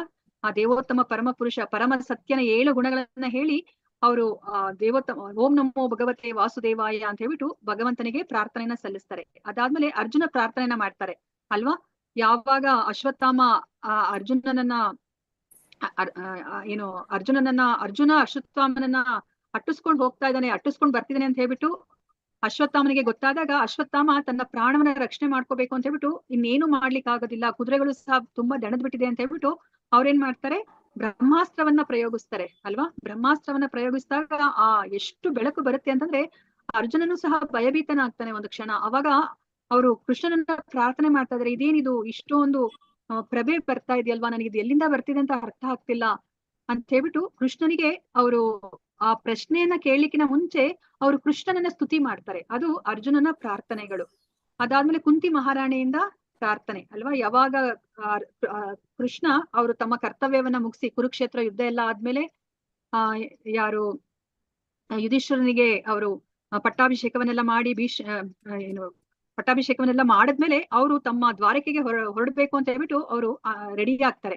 ಆ ಸಮಯದಲ್ಲಿ ಕುಂತಿ ಪ್ರಾರ್ಥನೆಯನ್ನ ಮಾಡ್ತಾರೆ ಅಲ್ವಾ. ಆ ಕುಂತಿ ಸ್ತುತಿನ ನಾವು ನೋಡಿದ್ವಿ. ಅದಾದ್ಮೇಲೆ ಭೀಷ್ಮ ದೇವರಿಂದ ಪ್ರಾರ್ಥನೆ. ಸೊ ಭೀಷ್ಮನಿಗೆ ಏನ್ ಆಸೆ ಇರುತ್ತೆ, ಅವ್ರಿಗೆ ಈ ಪುಣ್ಯಾತ್ಮರಾದ ಪಾಂಡವರು ರಾಜ್ಯವನ್ನ ಆಳೋದು ಅವ್ರು ನೋಡ್ಬೇಕಾಗಿರುತ್ತೆ ಅಲ್ವಾ. ಮತ್ತೆ ಯುಧಿಷ್ಠಿರ ಮಹಾರಾಜನಿಗೆ ಅವರು ಎಲ್ಲ ಧರ್ಮಗಳನ್ನ, ರಾಜಧರ್ಮ, ಭಾಗವತ ಧರ್ಮ, ದಾನ ಧರ್ಮ, ಮತ್ತೆ ವರ್ಣಾಶ್ರಮ ಧರ್ಮ, ಇದನ್ನೆಲ್ಲವನ್ನ ಅವ್ರು ಉಪದೇಶ ಮಾಡ್ಬೇಕಾಗಿರುತ್ತೆ. ಮತ್ತೆ ಅವರು ಸಾಯುವ ಸಮಯದಲ್ಲಿ ಭಗವಂತನ ಸಮ್ಮುಖದಲ್ಲೇ ಅವರು ಪ್ರಾಣವನ್ನ ಬಿಡ್ಬೇಕು ಅಂತ ಅವ್ರು ಆಸೆ ಇಟ್ಕೊಂಡಿರ್ತಾರೆ. ಸೊ ಈ ಎಲ್ಲಾ ಆಸೆಗಳನ್ನ ಏಕಕಾಲದಲ್ಲಿ ಕೃಷ್ಣ ಅವರು ಪೂರೈಸ್ತಾರೆ ಅಲ್ವಾ. ಆ ಸಮಯದಲ್ಲಿ ಕೃಷ್ಣ ಯಾವಾಗ ಅವರ ಮರಣಶೈಯಲ್ಲಿ ಭೀಷ್ಮಾಚಾರ್ಯರು ಮರಣಶೈಯ ಮೇಲೆ ಮಲ್ಕೊಂಡಾಗ ಕೃಷ್ಣ ಅವ್ರ ಎದುರುಗಡೆ ನಿಂತಾಗ ಭೀಷ್ಮರು ಇನ್ನೇನು ಅವರು ತಮ್ಮ ಪ್ರಾಣವನ್ನ, ಉತ್ತರಾಯಣ ಪುಣ್ಯಕಾಲ ಬಂತು, ಅವರು ಪ್ರಾಣವನ್ನ ಬಿಡ್ಬೇಕು ಅಂದಾಗ ಅವರು ಪ್ರಾರ್ಥನೆಯನ್ನ ಮಾಡ್ತಾರೆ ಭೀಷ್ಮಾಚಾರ್ಯರು ಅಲ್ವಾ. ಅದನ್ನು ಸಹ ನಾವು ಕೇಳಿದ್ವಿ ಇದು ಮೊದಲನೇ ಸ್ಕಂದದಲ್ಲಿ. ಮತ್ತೆ ಹಸ್ತಿನಾಪುರದ ಮಹಿಳೆಯರಿಂದ ಪ್ರಾರ್ಥನೆ. ಸೊ ಅದಾದ್ಮೇಲೆ ಅಂದ್ರೆ ಕೃಷ್ಣ ಅವರು ಇವನ್ನೆಲ್ಲ ಅಂದ್ರೆ ಅವ್ರದೆಲ್ಲ ಕರ್ತವ್ಯ ಹಸ್ತಿನಾಪುರದಲ್ಲಿ ಮುಗೀತು. ಅವರು ಯುಧಿಷ್ಠಿರ ಮಹಾರಾಜನು ಸಹ ಇವಾಗ ರಾಜ್ಯಭಾರ ಮಾಡ್ತಾ ಇದ್ದಾನೆ. ಅದಾದ್ಮೇಲೆ ಇವಾಗ ಉತ್ತರೆಯ ಗರ್ಭದಲ್ಲಿ ಇರುವಂತಹ ಆ ಪರೀಕ್ಷಿತ ಮಹಾರಾಜನನ್ನು ಸಹ ಅಶ್ವತ್ಥಾಮನ ಬ್ರಹ್ಮಾಸ್ತ್ರದಿಂದ ಅವರು ರಕ್ಷಣೆ ಮಾಡಿ ಆಯ್ತು. ಸೊ ಇವಾಗ ಇನ್ನೇನು ಅವರು ಹೊರಡ್ಬೇಕು ಅಂತ ಹೇಳ್ಬಿಟ್ಟು ಇವಾಗ ಹೊರಡ್ತಾ ಇದ್ದಾರೆ. ಅವರು ಹಸ್ತಿನಾಪುರವನ್ನ ಬಿಟ್ಟು ಅವರು ದ್ವಾರಕೆಗೆ ಹೊರಡ್ತಾ ಇದ್ದಾರೆ. ಹೊರಡ್ಬೇಕಾದ್ರೆ ಕೃಷ್ಣನನ್ನ ನೋಡ್ಲಿಕ್ಕೆ ಎಲ್ಲ ಹಸ್ತಿನಾಪುರದ ಮಹಿಳೆಯರೆಲ್ಲರನ್ನೂ ಸಹ ಉಪ್ಪರಿಗೆ ಮೇಲೆ ನಿಂತ್ಕೊಂಡಿರ್ತಾರೆ. ಉಪ್ಪರಿಗೆ ಮೇಲೆ ನಿಂತ್ಕೊಂಡು ಅವರು ಕೃಷ್ಣನನ್ನ ಅವರು ಸ್ತುತಿ ಮಾಡ್ತಾರೆ ಅಲ್ವಾ. ಎಷ್ಟು ಸುಂದರವಾಗಿ ಕೃಷ್ಣನನ್ನ ಸ್ತುತಿ ಮಾಡ್ತಾರೆ ಅಂತಂದ್ರೆ, ಕೃಷ್ಣ ಇವಾಗ ಯಾರಾದ್ರೂ ವೇದಗಳನ್ನ ಹೇಳಿದ್ರೆ ಅಂತಂದ್ರೆ ಅಂತಹ ಮಹಾನ್ ಬ್ರಾಹ್ಮಣರು ಅವರೆಲ್ಲರನ್ನೂ ಸಹ ವೇದಗಳನ್ನ ಛಂದೋಬದ್ಧವಾಗಿ ಹೇಳಿದ್ರು ಸಹ ಅವ್ರಿಗೆ ಅಷ್ಟು ಖುಷಿ ಆಗೋದಿಲ್ಲ. ಆದ್ರೆ ಆ ಮಹಿಳೆಯರು ಆ ಮುಗ್ಧ ಮನಸ್ಸಿನಿಂದ ಭಗವಂತನ ಆ ರೂಪವನ್ನ, ಅವರ ಮಹಿಮೆಗಳನ್ನ ಗುಣಗಾನ ಮಾಡ್ತಿರೋದನ್ನ ಕೇಳಿದಾಗ ಕೃಷ್ಣನಿಗೆ ತುಂಬಾ ಸಂತೋಷ ಆಗತ್ತೆ ಅಲ್ವಾ.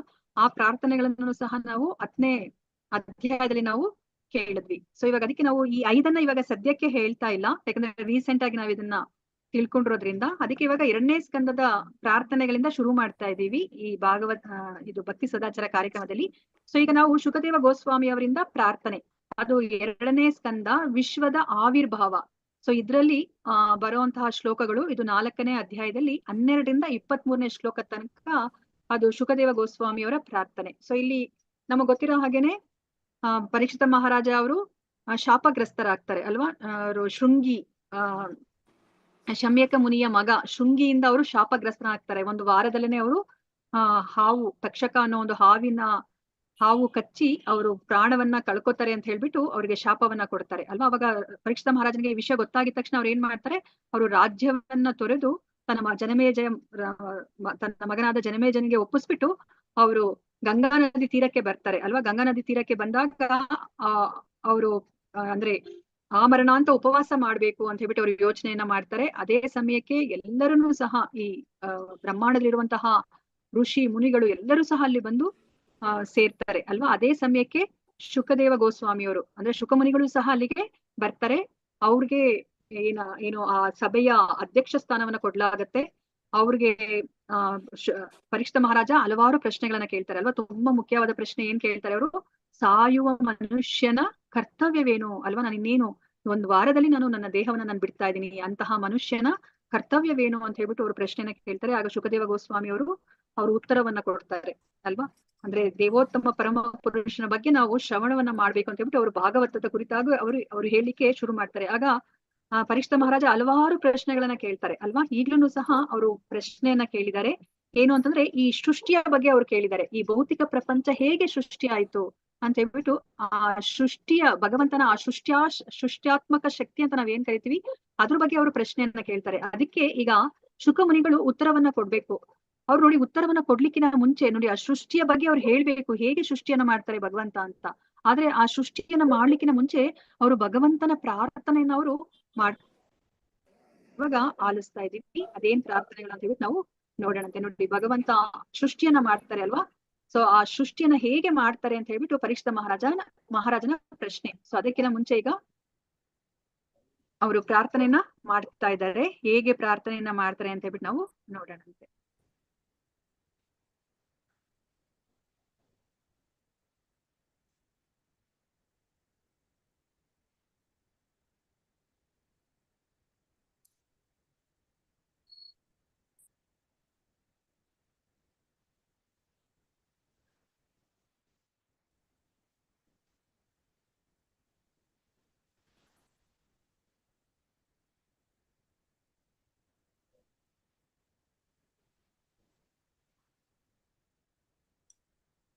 ಇದು ಅಧ್ಯಾಯ 4 ಇದರಲ್ಲಿ ಸೃಷ್ಟಿ ಪ್ರಕ್ರಿಯೆ ಅಂತ ಹೇಳ್ಬಿಟ್ಟು.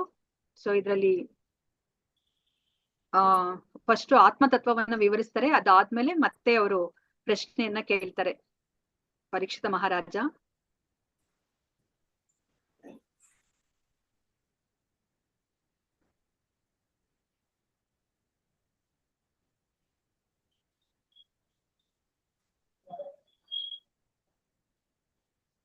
ನೋಡಿ ಇಲ್ಲಿ ಕೇಳ್ತಾ ಇದ್ದಾರೆ 6ನೇ ಶ್ಲೋಕದಲ್ಲಿ, ಮಹಾದೇವತೆಗಳಿಗೂ ಅಚಿಂತ್ಯವಾದ ಈ ಅದ್ಭುತ ಬ್ರಹ್ಮಾಂಡಗಳನ್ನು ದೇವೋತ್ತಮ ಪುರುಷನು ತನ್ನ ವೈಯಕ್ತಿಕ ಶಕ್ತಿಗಳಿಂದ ಹೇಗೆ ಸೃಷ್ಟಿಸುತ್ತಾನೆ ಅಂತ ಕೇಳ್ತಾ ಇದ್ದಾರೆ ಎಂದು ನಿಮ್ಮಿಂದ ತಿಳಿಯಲು ನಾನು ಬಯಸುತ್ತೇನೆ ಅಂತ ಹೇಳ್ಬಿಟ್ಟು ಈ ಪ್ರಶ್ನೆಯನ್ನ ಹಾಕ್ತಾರೆ. ಅವಾಗ ಶುಕಮುನಿಗಳು ಭಗವಂತನನ್ನ ಮೊದಲು ಪ್ರಾರ್ಥನೆಯನ್ನ ಮಾಡಿ ಆಮೇಲೆ ಅವರು ಉತ್ತರವನ್ನ ಅವರು ಕೊಡ್ತಾ ಇದ್ದಾರೆ.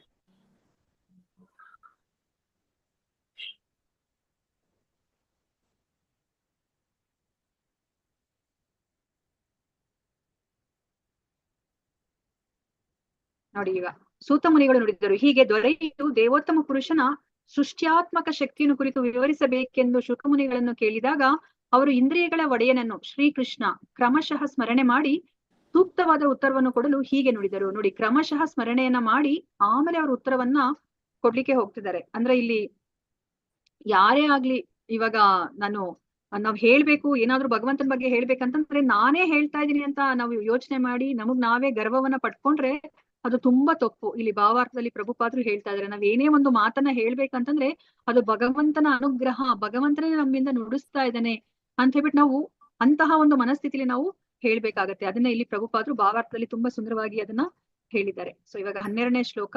ಸೊ ಇದ್ರಲ್ಲಿ ಶುಕಮುನಿಗಳು ಹೇಳ್ತಾ ಇದ್ದಾರೆ, ಭಗವಂತನನ್ನ ಪ್ರಾರ್ಥನೆ ಮಾಡ್ತಾ ಇದ್ದಾರೆ. ಅವರು ಪರೀಕ್ಷಿತ ಮಹಾರಾಜನ ಪ್ರಶ್ನೆಗೆ ಉತ್ತರವನ್ನ ಕೊಡ್ಲಿಕ್ಕಿನ ಮುಂಚೆ ನೋಡೋಣಂತೆ ಇಲ್ಲಿ ಏನ್ ಹೇಳ್ತಾ ಇದಾರೆ ಅಂತ ಹೇಳ್ಬಿಟ್ಟು.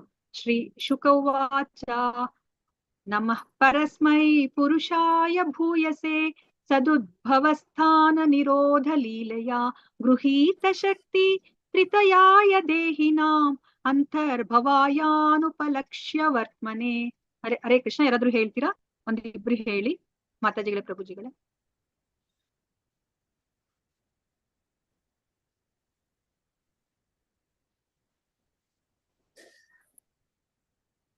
ಹರೇ ಕೃಷ್ಣ. ಎಲ್ಲರೂ ಬ್ಯುಸಿ ಇದ್ದೀರಾ? ಓಕೆ, ಶ್ಲೋಕ ಒಂದ್ಸತಿ ಓದಿ ಮಾತಾಜಿ. ಶ್ಲೋಕ 12. ಶ್ರೀ ಶುಕ ಉವಾಚ ನಮಃ ಪರಸ್ಮೈ ಪುರುಷಾಯ ಭೂಯಸೆ ಸದುದ್ಭವಸ್ಥಾನ ನಿರೋಧ ಲೀಲಯ ಗೃಹೀತ ಶಕ್ತಿ ತ್ರಿತಯಾಯ ದೇಹಿನ ಮಂಥರ್ಭವಾಯಾನುಪಲಕ್ಷ್ಯ ವರ್ತಮನೆ. ಧನ್ಯವಾದಗಳು ಮಾತಾಜಿ. ಶ್ರೀ ಶುಕಃ ಉವಾಚ. ಹರೇ ಕೃಷ್ಣ ಮಾತಾಜಿ. ಶ್ರೀ ಶುಕಮುನಿಗಳು ನುಡಿದರು, ನಮಸ್ಕಾರಗಳು. ಪರಸ್ಮೈ ಪರಮಪ್ರಭುವಾದ ಪುರುಷಾಯ ದೇವೋತ್ತಮ ಪುರುಷನಿಗೆ, ಭೂಯಸೆ ಪರಿಪೂರ್ಣನಿಗೆ, ಸದ್ ಉದ್ಭವ ಭೌತಿಕ ಜಗತ್ತಿನ ಸೃಷ್ಟಿ, ಸ್ಥಾನ ಪಾಲನೆ, ನಿರೋಧ ವಿನಾಶ, ಲೀಲೆಯ ಲೀಲೆಗಳಿಂದ, ಗೃಹೀತ ಗ್ರಹಿಸಲ್ಪಡುವ, ಶಕ್ತಿ ಶಕ್ತಿಯ, ತ್ರಿತಯಾಯ ಮೂರು ಗುಣಗಳುಳ್ಳವನಿಗೆ, ದೇಹಿನಾಂ ಭೌತಿಕ ಶರೀರವುಳ್ಳವರ, ಅಂತಃಭವಾಯ ಅಂತರಂಗದಲ್ಲಿ ವಾಸಿಸುವವನಿಗೆ, ಅನುಪಲಕ್ಷ್ಯ ಅಚಿಂತ್ಯವಾದ ವರ್ತಮನೆ ಮಾರ್ಗವುಳ್ಳವನಿಗೆ. ಅನುವಾದ. ಶುಕಮುನಿಗಳು ನುಡಿದರು, ಲೌಕಿಕ ಪ್ರಪಂಚದ ಸೃಷ್ಟಿಗಾಗಿ ಪ್ರಕೃತಿಯ ತ್ರಿಗುಣಗಳನ್ನು ಅಂಗೀಕರಿಸುವ ದೇವೋತ್ತಮ ಪರಮ ಪುರುಷನಿಗೆ ನನ್ನ ಗೌರವಪೂರ್ವಕ ನಮಸ್ಕಾರಗಳನ್ನು ಅರ್ಪಿಸುತ್ತೇನೆ. ಪ್ರತಿಯೊಬ್ಬರ ದೇಹದಲ್ಲಿಯೂ ನೆಲೆಸಿರುವ ಅವನೇ ಪೂರ್ಣ ಅಖಂಡ ಸ್ವರೂಪಿ. ಅವನ ರೀತಿಗಳು ಅಚಿಂತ್ಯ ಅಂತ ಹೇಳ್ಬಿಟ್ಟು ಇಲ್ಲಿ ಹೇಳ್ತಾ ಇದ್ದಾರೆ ಶುಕಮುನಿಗಳು ಅಲ್ವಾ. ಸೊ ಇವಾಗ ನಮ್ಗೆ ಗೊತ್ತಿರೋ ಹಾಗೇನೆ ಗುಣ ಅವತಾರಗಳು ಅಂತಂದ್ರೆ ಯಾವ್ದ್ಯಾವ್ದು? ಹರೇ ಕೃಷ್ಣ. ಗುಣ ಅವತಾರಗಳು ಅಂದ್ರೆ ಯಾವುದು?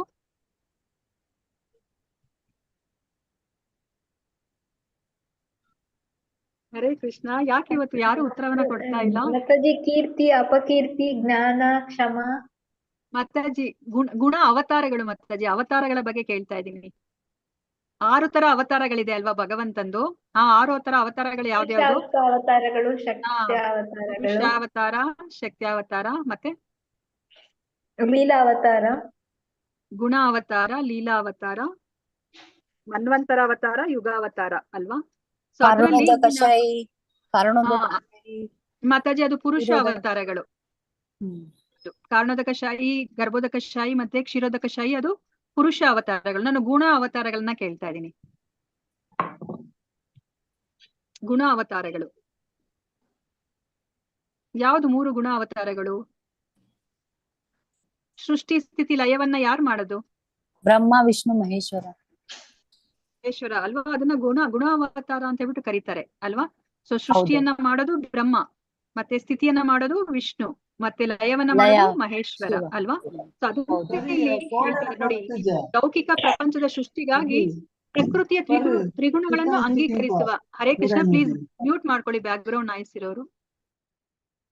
ಇಲ್ಲಿ ಏನ್ ಹೇಳ್ತಾ ಇದ್ರೆ ನೋಡಿ, ಲೌಕಿಕ ಪ್ರಪಂಚದ ಸೃಷ್ಟಿಗಾಗಿ ಪ್ರಕೃತಿಯ ತ್ರಿಗುಣಗಳನ್ನು ಅಂಗೀಕರಿಸುವ ದೇವೋತ್ತಮ ಪರಮ ಪುರುಷನಿಗೆ ನನ್ನ ಗೌರವಪೂರ್ವಕ ನಮಸ್ಕಾರಗಳನ್ನು ಅರ್ಪಿಸುತ್ತೇನೆ ಅಲ್ವಾ. ಈ ಭೌತಿಕ ಸೃಷ್ಟಿಗೋಸ್ಕರ ಅಂದ್ರೆ ಸೃಷ್ಟಿ ಸ್ಥಿತಿ ಲಯವನ್ನ ಮಾಡ್ಲಿಕ್ಕೆ ಭಗವಂತ ಈ 3 ಗುಣಗಳನ್ನ ಅವರು ಅಂಗೀಕರಿಸ್ತಾರೆ. ಅಂದ್ರೆ ಸತ್ವ ರಜೋ ತಮೋ ಗುಣಗಳನ್ನ ಅಂಗೀಕರಿಸ್ತಾರೆ ಅಲ್ವಾ. ಅವ್ರಿಗೆ ಈ ತರದ್ ಯಾವ್ದು ಮಾಡೋದ್ ಬೇಕಾಗಿರ್ಲಿಲ್ಲ. ನಾವು ಆಸೆ ಪಟ್ವಿ ಅಲ್ವಾ ಈ ಭೌತಿಕ ಪ್ರಪಂಚ ಬೇಕು ಅಂತ ಹೇಳ್ಬಿಟ್ಟು. ನೋಡಿ, ಈ ಭೌತಿಕ ಪ್ರಪಂಚವನ್ನ ಸೃಷ್ಟಿ ಮಾಡ್ಲಿಕ್ಕೋಸ್ಕರ ಭಗವಂತ ಈ 3 ಗುಣಗಳನ್ನ ಅವರು ಅಂಗೀಕರಿಸ್ತಾರೆ. ಅಂತಹ ದೇವೋತ್ತಮ ಪರಮ ಪುರುಷನಿಗೆ ಈಗ ಗೌರವಪೂರ್ವಕ ನಮಸ್ಕಾರಗಳನ್ನ ಶುಕಮುನಿಗಳು ಅರ್ಪಿಸ್ತಾ ಇದ್ದಾರೆ. ಪ್ರತಿಯೊಬ್ಬರ ದೇಹದಲ್ಲಿಯೂ ನೆಲೆಸಿರುವ ಅವನೇ ಪೂರ್ಣ ಅಖಂಡ ಸ್ವರೂಪಿ ಅಲ್ವಾ. ನಮ್ಮೆಲ್ಲರ ದೇಹದಲ್ಲಿ ಯಾರು ಯಾವ ರೂಪದಲ್ಲಿ ನೆಲೆಸಿದ್ದಾರೆ? ಕೃಷ್ಣ ಪರಮಾತ್ಮನಾಗಿ ನೆಲೆಸಿದ್ದಾರೆ ಅಲ್ವಾ. ಆದ್ರೆ ಅವರು ಅಖಂಡವಾಗಿದ್ದಾರೆ ಅಲ್ವಾ. ಕೃಷ್ಣ ಮೂಲ ಸ್ವರೂಪದಲ್ಲಿ ಅವರು ಅಖಂಡವಾಗಿದ್ದಾರೆ. ಎಲ್ಲವೂ ಅವನಲ್ಲೇ ಇದೆ ಅಲ್ವಾ. ಅವನ ರೀತಿಗಳು ಅಚಿಂತ್ಯ, ನಮ್ಗೆ ಅರ್ಥ ಆಗತ್ತಿಲ್ಲ ಅಲ್ವಾ. ನಮ್ಮ ಈ ಬ್ರಹ್ಮ ಮಧ್ವ ಗೌಡಿಯ ಸಂಪ್ರದಾಯದ ತತ್ವವನ್ನ ಏನಂತ ಕರೀತಾರೆ? ನಮ್ಗೆ ಚೈತನ್ಯ ಮಹಾಪ್ರಭುಗಳು ಕೊಟ್ಟಿರುವಂತಹ ತತ್ವ ಯಾವ ತತ್ವ? ನಮ್ದು ಮಧ್ವ ಗೌಡಿಯ. ನಮ್ಮ ಸಂಪ್ರದಾಯದ ತತ್ವ ಏನು ಅಂತ ಕೇಳ್ತಾ ಇದೀನಿ. ಹೌದು, ನಮ್ದು ಬ್ರಹ್ಮ ಮಧ್ವ ಗೌಡಿಯ ಸಂಪ್ರದಾಯ. ಅದರ ತತ್ವ ಏನು? ಈ ಅಚಿಂತ್ಯ ಅನ್ನೋ ಒಂದು ಪದದಿಂದನೇ ಶುರು ಆಗುತ್ತೆ, ಅದಕ್ಕೆ ಕೇಳ್ತಾ ಇದೀನಿ. ವೈಷ್ಣವ. ಇಂತ ಅಚಿಂತ ಇಲ್ಲ. ಭೇದ ಅಭೇದ ಹಾ, ಅಚಿಂತ್ಯ ಭೇದ ಚಿಂತ್ಯ ಅಭೇದ ಅಭೇದ. ತತ್ವ ಅಲ್ವಾ. ಏಕಕಾಲದಲ್ಲಿ ಭೇದ ಮತ್ತೆ ಅಭೇದ ಇದೆ ಅಲ್ವಾ. ಭಗವಂತನಿಗೂ ಮತ್ತೆ ಭಗವಂತನ ಶಕ್ತಿಗೂ ಏಕಕಾಲದಲ್ಲಿ ಭೇದ ಮತ್ತೆ ಅಭೇದ ಇದೆ ಅಲ್ವಾ. ಅದೇ ನಮ್ಮ ಬ್ರಹ್ಮ ಮಧ್ವ ಗೌಡೀಯ ಸಂಪ್ರದಾಯದ ತತ್ವ. ಅದನ್ನ ಚೈತನ್ಯ ಮಹಾಪ್ರಭುಗಳು ನಮ್ಗೆ ಕೊಟ್ಟಿರೋದು ಅಲ್ವಾ. ಅಂದ್ರೆ ನಮ್ಗೆ ನಮ್ಗೆ ಭಗವಂತನ ಬಗ್ಗೆ ನಾವು ಅರ್ಥ ಮಾಡ್ಕೊಳ್ಲಿಕ್ಕೆ ಆಗೋದಿಲ್ಲ ಅಲ್ವಾ. ನಮ್ಮ ಇಂದ್ರಿಯಗಳಿಗೆ ಅವ್ರನ್ನ ನಾವು ಕಲ್ಪನೆ ಮಾಡ್ಕೊಳ್ಲಿಕ್ಕೂ ಸಾಧ್ಯ ಇಲ್ಲ ಅವರ ಶಕ್ತಿಯನ್ನ, ಅಷ್ಟು ಅಗಾಧವಾಗಿದೆ. ಭಾವಾರ್ಥ ಶೀಲ ಪ್ರಭುಪಾದ ಅವರಿಂದ ಶೀಲ ಪ್ರಭುಪಾದ ಅವರಿಗೆ ಜಯವಾಗಲಿ. ಈ ಲೌಕಿಕ ಪ್ರಪಂಚವು ಸಾತ್ವಿಕ, ರಾಜಸ, ತಾಮಸಗಳೆಂಬ 3 ಗುಣಗಳ ವ್ಯಕ್ತ ರೂಪವಾಗಿದೆ. ಪರಮ ಪ್ರಭುವು ಈ ಲೌಕಿಕ ಪ್ರಪಂಚದ ಸೃಷ್ಟಿ, ಸ್ಥಿತಿ, ಲಯಗಳಿಗಾಗಿ 3 ಪ್ರಧಾನ ರೂಪಗಳಾದ ಬ್ರಹ್ಮ, ವಿಷ್ಣು ಮತ್ತು ಶಂಕರ, ಶಿವನ ರೂಪಗಳನ್ನ ಧಾರಣೆ ಮಾಡುತ್ತಾನೆ ಅಲ್ವಾ. ಸೊ ಈ ಭೌತಿಕ ಪ್ರಪಂಚದಲ್ಲಿ ನಮ್ಗೆ ಈ ಭೌತಿಕ ಪ್ರಪಂಚ ಆ ಮಾಯೆ ಅಂತ ನಾವ್ ಏನ್ ಕರಿತೀವೋ, ಆ ಮಾಯೆ ಅಂದ್ರೆ ಬೇರೆ ಏನೂ ಅಲ್ಲ, ಈ 3 ಗುಣಗಳು ಅಲ್ವಾ, ಸತ್ವ, ರಜೋ, ತಮೋ ಗುಣಗಳು. ಸೊ ಅದಕ್ಕೆ ಭೌತಿಕ ಪ್ರಪಂಚದ ಈ ಸೃಷ್ಟಿಯನ್ನ ಮಾಡ್ಲಿಕ್ಕೋಸ್ಕರ ದೇವೋತ್ತಮ ಪರಮಪುರುಷ ಏನ್ ಮಾಡ್ತಾರೆ, ಅವರು 3 ಪ್ರಧಾನ ರೂಪವನ್ನ ಅವರು ಧಾರಣೆ ಮಾಡ್ತಾರೆ. ಯಾವ್ಯಾವ್ದು ಅದು 3 ರೂಪಗಳು, ಪ್ರಧಾನ ರೂಪಗಳು? ಬ್ರಹ್ಮ, ವಿಷ್ಣು ಮತ್ತೆ ಶಿವನ ರೂಪವನ್ನ ಅವನು ಧಾರಣೆಯನ್ನ ಮಾಡ್ತಾನೆ ಈ ಭೌತಿಕ ಪ್ರಪಂಚದ ಸೃಷ್ಟಿ, ಸ್ಥಿತಿ, ಲಯವನ್ನ ಮಾಡ್ಲಿಕ್ಕೋಸ್ಕರ. ವಿಷ್ಣುವಾಗಿ ಅವನು ಲೌಕಿಕವಾಗಿ ಸೃಷ್ಟಿಯಾದ ಪ್ರತಿಯೊಂದು ದೇಹದಲ್ಲೂ ಪ್ರವೇಶ ಮಾಡುತ್ತಾನೆ ಅಲ್ವಾ. ಅವರು ಏನೇ ಒಂದು ಸೃಷ್ಟಿಯಾಗ್ಲಿ ಈ ಭೌತಿಕ ಪ್ರಪಂಚದಲ್ಲಿ ಪ್ರತಿಯೊಂದರಲ್ಲೂ ಅವರು ಪ್ರವೇಶ ಮಾಡ್ತಾರೆ. ಗರ್ಭೋದಕಶಾಹಿ ವಿಷ್ಣುವಾಗಿ ಅವರು ಪ್ರತಿಯೊಂದು ಬ್ರಹ್ಮಾಂಡವನ್ನು ಅವರು ಪ್ರವೇಶ ಮಾಡ್ತಾರೆ. ಕ್ಷೀರೋದಕಶಾಹಿ ವಿಷ್ಣುವಾಗಿ ಅವರು ಪ್ರತಿಯೊಂದು ಜೀವಿಯ ದೇಹವನ್ನು ಸಹ ಅವರು ಪ್ರವೇಶ ಮಾಡ್ತಾರೆ. ಎಲ್ಲಾ ವಿಷ್ಣು ತತ್ವಗಳ ಮೂಲನಾದ ಶ್ರೀಕೃಷ್ಣನನ್ನು ಭಗವದ್ಗೀತೆಯಲ್ಲಿ 15.18ರಲ್ಲಿ ವರ್ಣಿಸಿರುವಂತೆ ಇಲ್ಲಿ ಪರಹ ಪುಮಾನ್ ಅಥವಾ ಪುರುಷೋತ್ತಮ ಎಂದು ಸಂಬೋಧಿಸಲಾಗಿದೆ ಅಲ್ವಾ. ಸೊ ಇವಾಗ ನಮಗ್ ಗೊತ್ತಿರೋ ಹಾಗೇನೆ 2 ತರದ ಜೀವಿಗಳಿದ್ದಾರೆ, ಕ್ಷರರು ಮತ್ತೆ ಅಕ್ಷರರು ಅಲ್ವಾ. ಯಾರೆಲ್ಲ ಈ ಭೌತಿಕ ಪ್ರಪಂಚದಲ್ಲಿದ್ದಾರೆ ಅವರೆಲ್ಲರೂ ಸಹ ಕ್ಷರರು, ಯಾರೆಲ್ಲ ಆ ಆಧ್ಯಾತ್ಮಿಕ ಲೋಕದಲ್ಲಿದ್ದಾರೆ ಅವರೆಲ್ಲರೂ ಸಹ ಅಕ್ಷರರು ಅಲ್ವಾ. ಆದ್ರೆ ಈ 2 ಜೀವಿಗಳನ್ನ ಹೊರತುಪಡಿಸಿ ಇನ್ನ ಒಬ್ರು ಇದ್ದಾರೆ ಅಲ್ವಾ. ಅವ್ರು ಯಾರು ಅಂತಂದ್ರೆ ದೇವೋತ್ತಮ ಪರಮ ಪುರುಷ ಅಂತ ನಾವು 15ನೇ ಅಧ್ಯಾಯದಲ್ಲಿ ಭಗವದ್ಗೀತೆಯಲ್ಲಿ ನಾವು ತಿಳ್ಕೊಂಡಿದೀವಿ. ಅವನೇ ಸಂಪೂರ್ಣ ಅಖಂಡ ಪುರುಷ. ಅವತಾರಗಳು ಅವನ ಸ್ವ ಅಂಶ ವಿಸ್ಮೃತ ರೂಪಗಳು ಅಲ್ವಾ. ನಾವ್ ಇನ್ಯಾವುದೇ ಒಂದು ಅವತಾರಗಳನ್ನ ಹೇಳಿ, ಇದಕ್ಕಿಂತ ಮುಂಚೆ ನಾವು ಚರ್ಚೆ ಮಾಡಿರೋ ಹಾಗೆ 6 ತರದ ಅವತಾರಗಳು ಅಲ್ವಾ. ಸೊ ಪುರುಷಾವತಾರಗಳು, ಗುಣಾವತಾರಗಳು, ಲೀಲಾ ಅವತಾರಗಳು, ಮನ್ವಂತರ ಅವತಾರಗಳು, ಯುಗ ಅವತಾರಗಳು, ಶಕ್ತ್ಯಾವೇಶ ಅವತಾರಗಳು, ನಾವ್ ಯಾವುದೇ ಒಂದು ಅವತಾರವನ್ನ ನಾವು ತಗೊಂಡ್ರು ಸಹ ಅವೆಲ್ಲನೂ ಸಹ ದೇವೋತ್ತಮ ಪರಮ ಪುರುಷರಾದ ಕೃಷ್ಣನ ವಿಸ್ಮೃತ ರೂಪಗಳು ಅವೆಲ್ಲನು. ಅವನನ್ನು ತಿಳಿಯಲು ಸಮರ್ಥನಾಗಲು ಇರುವ ಏಕೈಕ ಪ್ರಕ್ರಿಯೆ ಎಂದರೆ ಭಕ್ತಿಯೋಗ ಮಾತ್ರ ಅಲ್ವಾ. ಭಗವಂತನನ್ನ ಪರಿಪೂರ್ಣವಾಗಿ ನಾವ್ ಯಾರು ತಿಳ್ಕೊಳ್ಲಿಕ್ಕೆ ಸಾಧ್ಯ ಇಲ್ಲ ಅಲ್ವಾ. ಅಲ್ಪ ಸ್ವಲ್ಪ ಏನಾದ್ರೂ ನಾವು ತಿಳ್ಕೊತೀವಿ ಅಂತಂದ್ರೆ ಅದಕ್ಕಿರೋದು ಏಕೈಕ ಮಾರ್ಗ ಯಾವುದು ಅಂತಂದ್ರೆ ಭಕ್ತಿಯೋಗ ಅಂತ ಹೇಳ್ತಾರೆ ಅಲ್ವಾ. ನಾವ್ ಇವಾಗ ಪ್ರಾರ್ಥನೆಗಳು ಅಂತಂದ್ರೆ ನನಗೆ ಇನ್ನೂ ಒಂದು ಜ್ಞಾಪಕ ಬರ್ತಾ ಇದೆ ಅಲ್ವಾ. ಇವಾಗ ನೋಡಿ ನಮಗ್ ಗೊತ್ತಿರೋ ಹಾಗೇನೆ ಅನಂತ ಶೇಷ ಅವರಿಗೆ 1000 ಹೆಡೆಗಳಿದೆ, 1000 ಬಾಯಿಗಳಿದೆ ಅಲ್ವಾ. 1000 ಬಾಯಿಗಳಿಂದ ಅವರು ಆದಿ ಕಾಲದಿಂದನೂ ಅವರು ಭಗವಂತನನ್ನ ಅವರು ಸ್ತುತಿ ಮಾಡ್ತಾನೆ ಇದ್ದಾರೆ. ಆದ್ರೆ ಇನ್ನೂ ಸಹ ಆ ಭಗವಂತನನ್ನ ಹೊಗಳೋದನ್ನ ಅವರು ಮುಗಿಸ್ಲಿಕ್ಕೆ ಸಾಧ್ಯ ಇಲ್ವಂತೆ. ಅಂದ್ರೆ ಭಗವಂತನ ಗುಣಗಾನವನ್ನ ಮಾಡ್ಲಿಕ್ಕೆ ನಮ್ಗೆ ಸಾಧ್ಯನೇ ಇಲ್ಲ. ಅದಕ್ಕೇನೆ ಅವ್ರನ್ನ ಅಚಿಂತ್ಯ ಸ್ವರೂಪ ಅಂತ ಹೇಳ್ಬಿಟ್ಟು ಹೇಳೋದು. ಸೊ ಇಲ್ಲಿ ನಾವು ಭಕ್ತಿ ಯೋಗದಿಂದ ನಾವು ಒಂದ್ ಸ್ವಲ್ಪ ನಾವು ಭಗವಂತನ ಬಗ್ಗೆ ನಾವು ತಿಳ್ಕೋಬಹುದು. ಪ್ರಾಯೋಗವಾದಿ ದಾರ್ಶನಿಕರು ಮತ್ತು ಯೋಗಿಗಳು ದೇವೋತ್ತಮ ಪುರುಷನನ್ನ ಕಲ್ಪಿಸಿಕೊಳ್ಳಲಾರರು ಅಲ್ವಾ. ನಾವ್ ಬರೇ ಏನೋ ಒಂದು ಕಲ್ಪನೆ ಮಾಡ್ಕೊಂಡ್ರೆ ನಾವು ಭಗವಂತನನ್ನ ಅರ್ಥ ಮಾಡ್ಕೊಳ್ಲಿಕ್ಕೆ ಸಾಧ್ಯ ಇಲ್ಲ ಅಲ್ವಾ. ನಾವು ನೋಡಿದ್ವಿ ಅಲ್ವಾ ಆ ಬಾವಿಯಲ್ಲಿರೋ ಕಪ್ಪೆ ಅಲ್ವಾ. ಬಾವಿಯಲ್ಲಿರೋ ಕಪ್ಪೆಗೆ ಆ ಸಮುದ್ರದ ಕಪ್ಪೆ ಆ ಬಾವಿಗೆ ಬಂದಾಗ ಆ ಸಮುದ್ರದ ಬಗ್ಗೆ ಎಷ್ಟೇ ವರ್ಣನೆ ಮಾಡಿದ್ರು ಬಾವಿ ಕಪ್ಪೆಗೆ ಅರ್ಥ ಮಾಡ್ಕೊಳ್ಲಿಕ್ಕೆ ಆಗ್ತಾ ಇಲ್ಲ ಅಲ್ವಾ. ಅದಕ್ಕೆ ಕೂಪ ಮಂಡೂಕ ಅಂತ ಹೇಳೋದು. ಯಾಕಂದ್ರೆ ಅದಕ್ಕೆ ಕಲ್ಪನೆಗೆ ನಿಲ್ಲುತ್ತಾ ಇಲ್ಲ ಆ ಸಾಗರ ಅಂದ್ರೆ ಎಷ್ಟು ವಿಶಾಲವಾಗಿದೆ ಅಂತ ಹೇಳ್ಬಿಟ್ಟು ಆ ಕಪ್ಪೆಗೆ ಅರ್ಥ ಮಾಡ್ಕೊಳ್ಲಿಕ್ಕೆ ಆಗ್ತಾ ಇಲ್ಲ. ಅದೇ ತರನೇ ಆ ಭಗವಂತನ ಅಗಾಧ ಶಕ್ತಿಯನ್ನ ನಾವ್ ಅರ್ಥ ಮಾಡ್ಕೊಳ್ಲಿಕ್ಕೆ ಸಾಧ್ಯ ಇಲ್ಲ. ಅದರಿಂದಾಗಿಯೇ ಅವನನ್ನು ಅನುಪಲಕ್ಷ್ಯ ವರ್ತಮನೆ ಎಂದರೆ ಅಚಿಂತ್ಯ ಮಾರ್ಗದ ಭಕ್ತಿಯೋಗದ ಪ್ರಭು ಎಂದು ಕರೆಯುತ್ತಾರೆ. ನೋಡಿ, ಅವನನ್ನ ನಾವು ಅರ್ಥ ಮಾಡ್ಕೊಳ್ಲಿಕ್ಕೆ ಸಾಧ್ಯ ಇಲ್ಲ, ಆದ್ರೆ ಭಕ್ತಿ ಯೋಗದಿಂದ ನಾವು ಅವ್ರನ್ನ ಅರ್ಥ ಮಾಡ್ಕೊಳ್ಲಿಕ್ಕೆ ಸಾಧ್ಯ. ಅದೊಂದೇ ಏಕೈಕ ಮಾರ್ಗ ಇರೋದು. ಏನೋ ಒಂದ್ ಅಲ್ಪ ಸ್ವಲ್ಪ ಅರ್ಥ ಮಾಡ್ಕೋತೀವಿ ಭಗವಂತನ ಬಗ್ಗೆ ಅಂತಂದ್ರೆ ಏಕೈಕ ಮಾರ್ಗ ಇರೋದು ಭಕ್ತಿ ಯೋಗದ ಮಾರ್ಗ ಅಂತ ಹೇಳ್ಬಿಟ್ಟು ಇಲ್ಲಿ ಹೇಳ್ತಾ ಇದ್ರೆ ಪ್ರಭುಪಾದ್ರು. 13ನೇ ಶ್ಲೋಕ.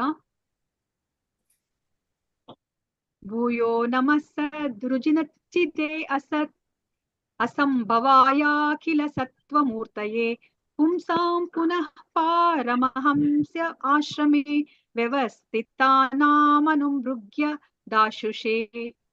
ಹರೇ ಕೃಷ್ಣ. ಯಾರಾದ್ರೂ ಹೇಳ್ತೀರಾ?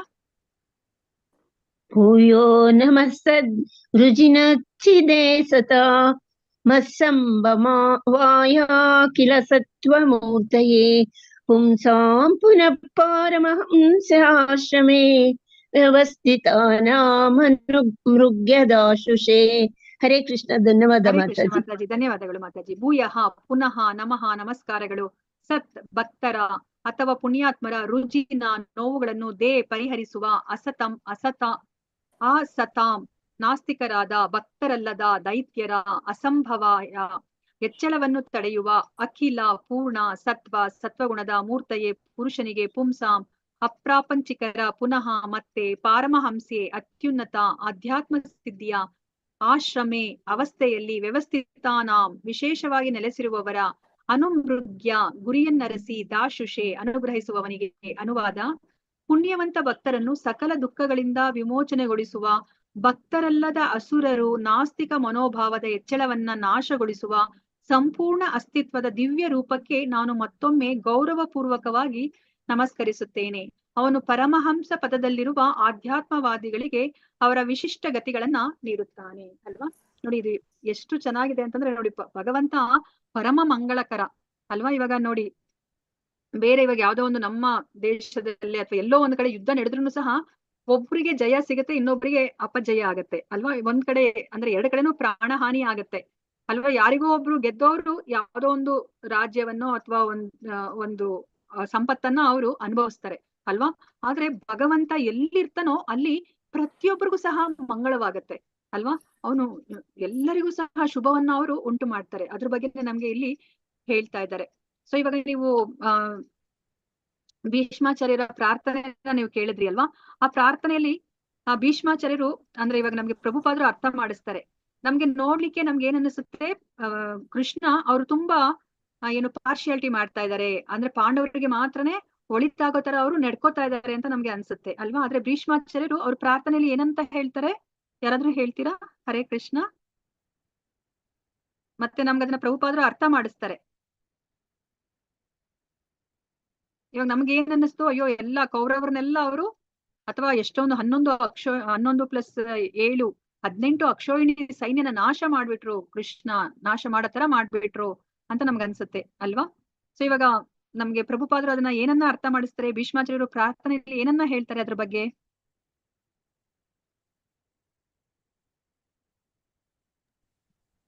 ಎಲ್ಲದಕ್ಕೂ ಆದಿ ಮೂಲ ಅಂತ್ಯ ನೀನೆ ಅಂತ ಹೇಳ್ತಾರೆ ಮಾತಾಜಿ. ಆಮೇಲೆ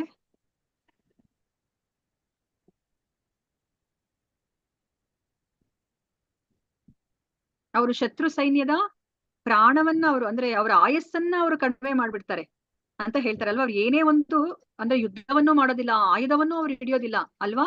ಅವ್ರು ಬರೇ ಸಂಕಲ್ಪ ಮಾತ್ರದಿಂದಲೇ ಕೃಷ್ಣ ಅವರು ಪಾರ್ಥಸಾರಥಿಯಾಗಿ ಅವ್ರು ಏನೇ ಒಂದು ಯುದ್ಧವನ್ನ ಮಾಡೋದಿಲ್ಲ, ನಾವು ನೋಡಿದ್ವಿ ಅಲ್ವಾ? ಏನೊಂದು ಯುದ್ಧವನ್ನು ಮಾಡೋದಿಲ್ಲ, ಆದ್ರೆ ಅವರು ಸಂಕಲ್ಪ ಮಾತ್ರದಿಂದಲೇ ಆ ಶತ್ರು ಸೈನಿಕರ ಆ ಆಯಸ್ಸನ್ನ ಅವರು ಕ್ಷೀಣಿಸೋ ಹಾಗೆ ಮಾಡ್ಬಿಡ್ತಾರೆ. ಅಂದ್ರೆ ಎಲ್ಲರ ಪ್ರಾಣವನ್ನ ಅವರು ಕಾಲನಾಗಿ ಅವರು ಏನ್ ಮಾಡ್ತಾರೆ, ಅವರ ಆಯಸ್ಸನ್ನ ಕ್ಷೀಣಿಸೋ ಹಾಗೆ ಮಾಡ್ಬಿಡ್ತಾರೆ ಅಲ್ವಾ? ನಮ್ಗೆ ನೋಡ್ಲಿಕ್ಕೆ ಏನ್ ಅನ್ಸುತ್ತೆ, ಅಯ್ಯೋ ಎಷ್ಟು ಜನರ ಹತ್ಯೆ ಆಯ್ತು ಈ ಕುರುಕ್ಷೇತ್ರ ಯುದ್ಧದಲ್ಲಿ ಅಂತ ಹೇಳ್ಬಿಟ್ಟು ಅಲ್ವಾ? ನಮ್ಗೆ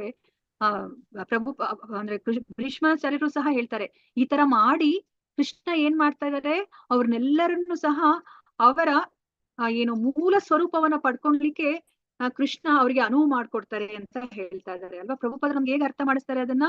ಇವಾಗ ಅವರೆಲ್ಲರನ್ನು ಸಹ ಅವರು ತಮ್ಮ ತಮ್ಮ ಮನೆಯಲ್ಲಿ ಇಟ್ಕೊಂಡು ಅಥವಾ ಇನ್ನೆಲ್ಲೋ ಅವ್ರು ಏನಾದ್ರು ದೇಹವನ್ನ ಇನ್ಯಾವುದೋ ಒಂದು ಯುದ್ಧದಲ್ಲಿ ಅಂದ್ರೆ ಕೃಷ್ಣ ಇಲ್ಲ ಆ ಯುದ್ಧದಲ್ಲಿ, ಇನ್ಯಾವುದೋ ಒಂದು ಯುದ್ಧದಲ್ಲಿ ಅವರು ತಮ್ಮ ದೇಹವನ್ನ ಕಳ್ಕೊಂಡಿದ್ರೆ ಅಂದ್ರೆ ಅಂದ್ರೆ ಪ್ರಾಣವನ್ನ ಕಳ್ಕೊಂಡಿದ್ರೆ ಅಥವಾ ಅವರು ತಮ್ಮ ಮನೆಯಲ್ಲಿ ಇಟ್ಕೊಂಡು ಅವರು ದೇಹವನ್ನ ತ್ಯಾಗ ಮಾಡಿದ್ರೆ ಅವ್ರು ಖಂಡಿತ ತಮ್ಮ ಮೂಲ ಸ್ವರೂಪವನ್ನು ಅವ್ರು ಪಡ್ಕೊಳ್ಲಿಕ್ಕೆ ಸಾಧ್ಯ ಆಗ್ತಿರ್ಲಿಲ್ಲ ಅಲ್ವಾ? ಭಗವಂತನ ಧಾಮಕ್ಕೆ ಅವ್ರು ಹೋಗ್ಲಿಕ್ಕೆ ಆಗ್ತಾ ಇರ್ಲಿಲ್ಲ. ಆದ್ರೆ ಇಲ್ಲಿ ಭಗವಂತನ ಸಮಕ್ಷಮದಲ್ಲಿ ಅವರೆಲ್ಲರನ್ನೂ ಸಹ ಪ್ರಾಣವನ್ನ ಬಿಟ್ಟಿದ್ದಕ್ಕೆ ಏನಾಗ್ತಾ ಇದೆ, ಈಗ ಅವರು ಎಂತಹ ಒಂದು ಪುಣ್ಯವನ್ನ ಪಡಿತಾ ಇದ್ದಾರೆ ಅಂತಂದ್ರೆ ಅವರು ತಮ್ಮ ಸ್ವಧಾಮಕ್ಕೆ ತೆರಳ್ತಾ ಇದ್ದಾರೆ, ಅಂದ್ರೆ ಅವ್ರು ತಮ್ಮ ಸ್ವಸ್ಥಾನವನ್ನ ಪಡಿತಾ ಇದ್ದಾರೆ. ತಮ್ಮ ಅಂದ್ರೆ ಆ ಸ್ವರೂಪ ಅಂತ ಏನಿದೆ, ಅವ್ರದ್ದು ಮೂಲ ಸ್ವರೂಪ ಏನಿದೆ ಆ ಸ್ವರೂಪವನ್ನ ಅವರು ಪಡಿತಾ ಇದ್ದಾರೆ ಅಂತ ಹೇಳ್ತಾ ಇದ್ದಾರೆ ಅಲ್ವಾ? ಅದನ್ನ ನಾವಿಲ್ಲಿ ಅರ್ಥ ಮಾಡ್ಕೋಬೇಕಾಗಿರೋದು. ಭಗವಂತ ಅಂತಂದ್ರೆ ಎಲ್ಲರನ್ನ ಅವರು ಎಲ್ಲರಿಗೂ ಸಹ ಅವರು ಮಂಗಳವನ್ನ ಅವರು ಇಲ್ಲಿ ಉಂಟು ಮಾಡ್ತಾ ಇದ್ದಾರೆ. ಅಂದ್ರೆ ಭಕ್ತರಿಗೆ ಅವರು ನೋಡಿ ಸಕಲ ದುಃಖಗಳಿಂದ ವಿಮೋಚನೆಯನ್ನ ಮಾಡ್ತಾರೆ. ಮತ್ತೆ ಭಕ್ತರಲ್ಲದವ್ರಿಗೆ ಏನ್ ಮಾಡ್ತಾ ಇದಾರೆ, ಅವರು ಅಸುರರಿಗೆ ಏನ್ ಮಾಡ್ತಾ ಇದಾರೆ, ಅವರು ಇನ್ನ ಅವರ ಪಾಪಗಳು ಹೆಚ್ಚೆಚ್ಚಾಗ್ಬಿಡ್ತಾ ಇತ್ತು. ಅದಕ್ಕೆ ಅವ್ರು ಏನ್ ಮಾಡ್ತಾ ಇದಾರೆ, ಅವ್ರನ್ನ ನಾಶ ಮಾಡ್ತಾ ಇದಾರೆ. ನಾಶ ಮಾಡೋದ್ರಿಂದ ಏನಾಗ್ತಾ ಇದೆ, ಅವರು ಅವರ ಪಾಪವನ್ನ ಅವ್ರಿನ್ನ ಹೆಚ್ಚು ಮಾಡ್ಕೊಳ್ತಾ ಇಲ್ಲ ಅಲ್ವಾ. ಮತ್ತೆ ಅವರು ಭಗವಂತನ ಕೈಯಿಂದ ಹತ ಆಗಿರೋದಕ್ಕೆ ಅವ್ರಿಗೆ ಏನಾಗ್ತಾ ಇದೆ, ಅವರು ತಮ್ಮ ಮೂಲ ಸ್ವರೂಪವನ್ನ ಅವರು ಪಡ್ಕೋತಾ ಇದ್ದಾರೆ. ನೋಡಿ, ಅಂತಹ ಒಂದು ದಿವ್ಯ ರೂಪಕ್ಕೆ ನಾನು ಮತ್ತೊಮ್ಮೆ ಗೌರವ ಪೂರ್ವಕವಾಗಿ ನಮಸ್ಕರಿಸುತ್ತೇನೆ ಅಂತ ಹೇಳ್ಬಿಟ್ಟು ಇಲ್ಲಿ ಹೇಳ್ತಾ ಇದ್ದಾರೆ.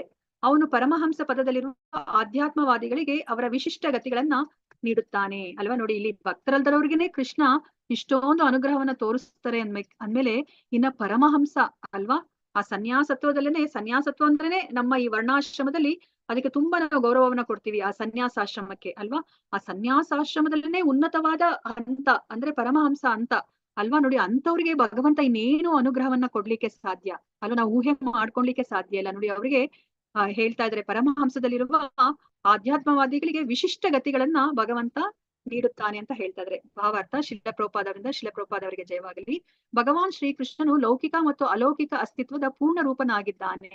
ಅಖಿಲ ಎಂದರೆ ಸಂಪೂರ್ಣ ಅಥವಾ ಕಿಲವಲ್ಲದ್ದು, ಕೀಳಲ್ಲದ್ದು.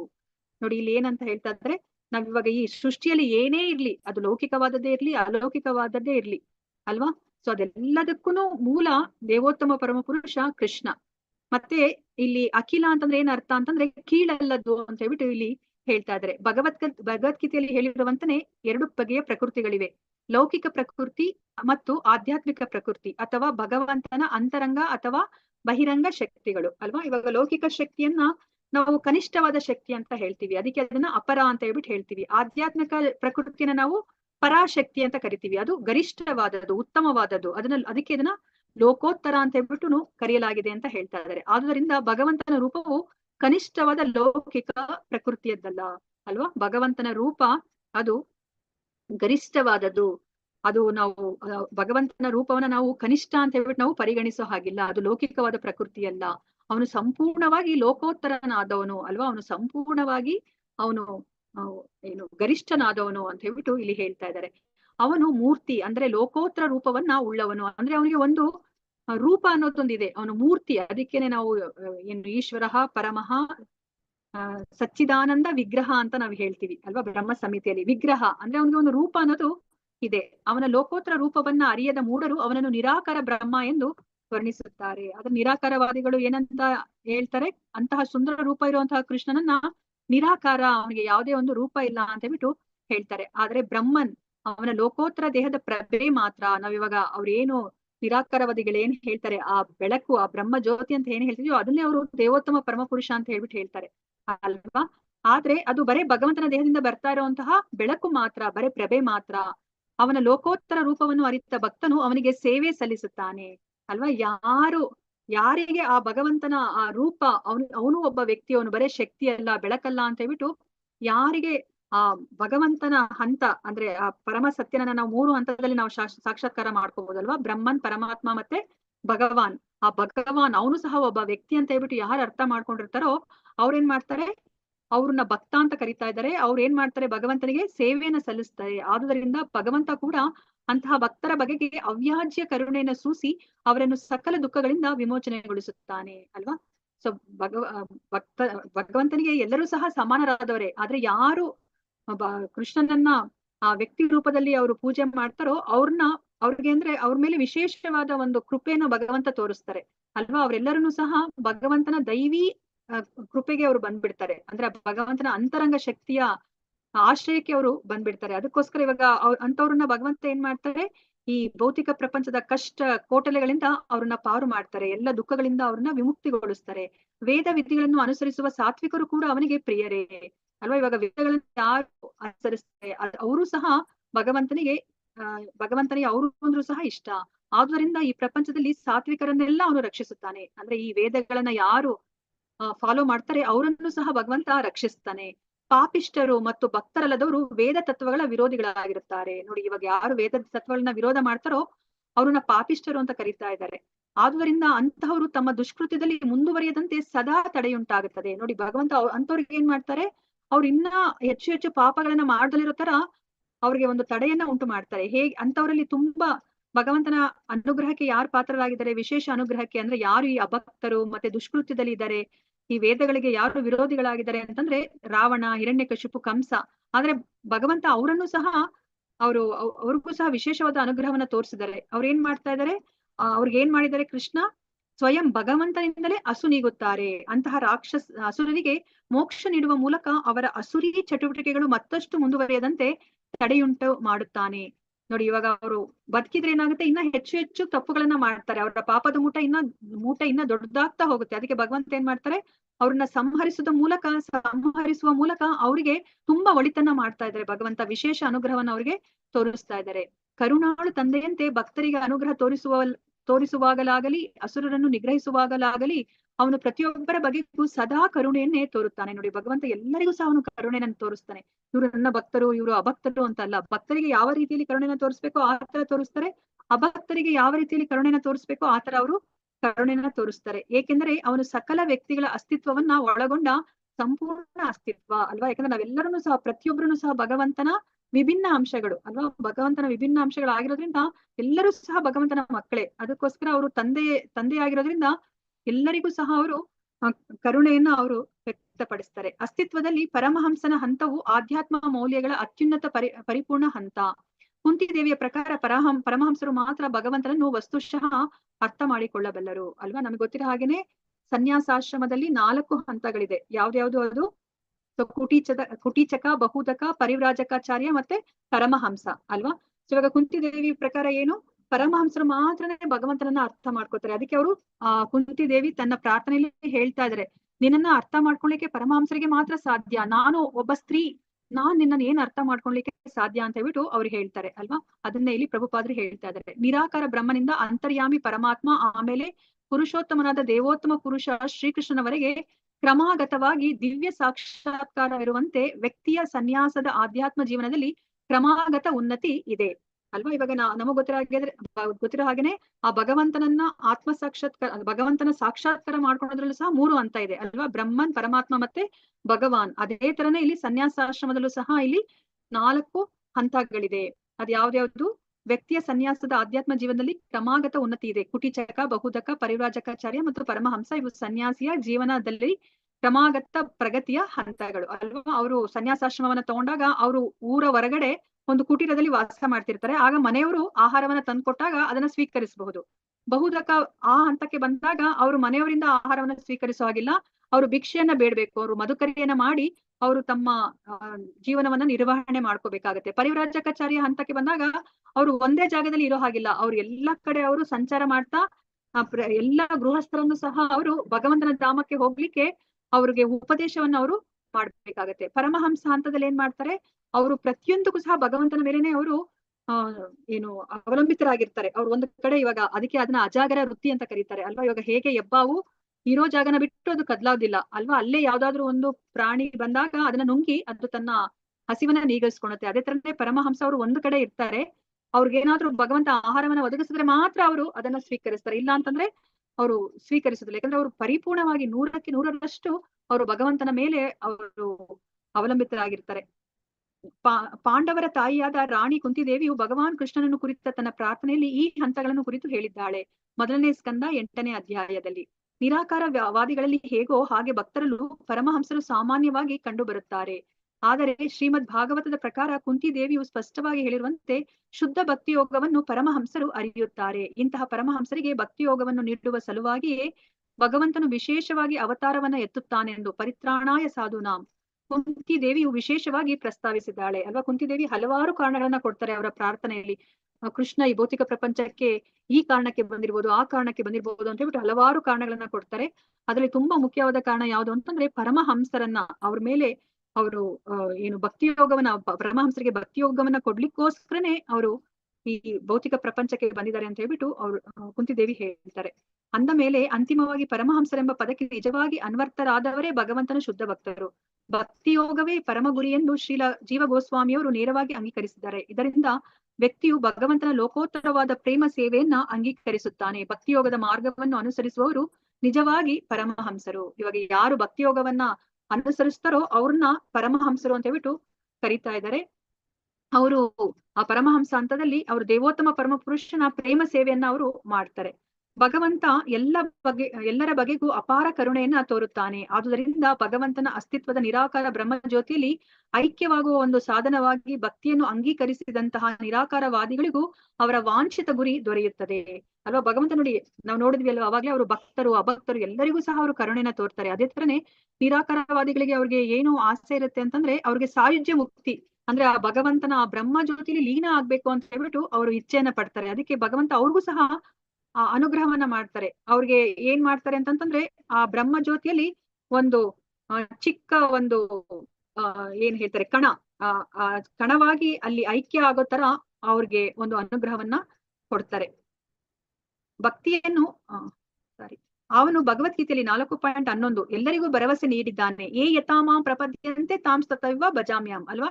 ಯಾವ ಡಿಗ್ರಿಯಲ್ಲಿ ನಾವು ಭಗವಂತನಿಗೆ ಶರಣಾಗ್ತೀವೋ ಅದೇ ತರನೇ ಅವರು ನಮಗೆ ಅನುಗ್ರಹವನ್ನ ಅವರು ಮಾಡ್ತಾರೆ. ಶ್ರೀಲ ವಿಶ್ವನಾಥ ಚಕ್ರವರ್ತಿಯರ ಪ್ರಕಾರ 2 ಬಗೆಯ ಪರಮಹಂಸರಿರುತ್ತಾರೆ. ಬ್ರಹ್ಮಾನಂದಿಗಳು ಅಂದ್ರೆ ನಿರಾಕಾರವಾದಿಗಳು ಮತ್ತು ಪ್ರೇಮಾನಂದಿಗಳು ಭಕ್ತರು. ಬ್ರಹ್ಮಾನಂದಿಗಳಿಗಿಂತ ಪ್ರೇಮಾನಂದಿಗಳು ಹೆಚ್ಚು ಭಾಗ್ಯಶಾಲಿಗಳಾಗಿದ್ದರೂ ಇಬ್ಬರಿಗೂ ಅವರ ವಾಂಛಿತ ಗುರಿಗಳು ಲಭ್ಯವಾಗುತ್ತದೆ.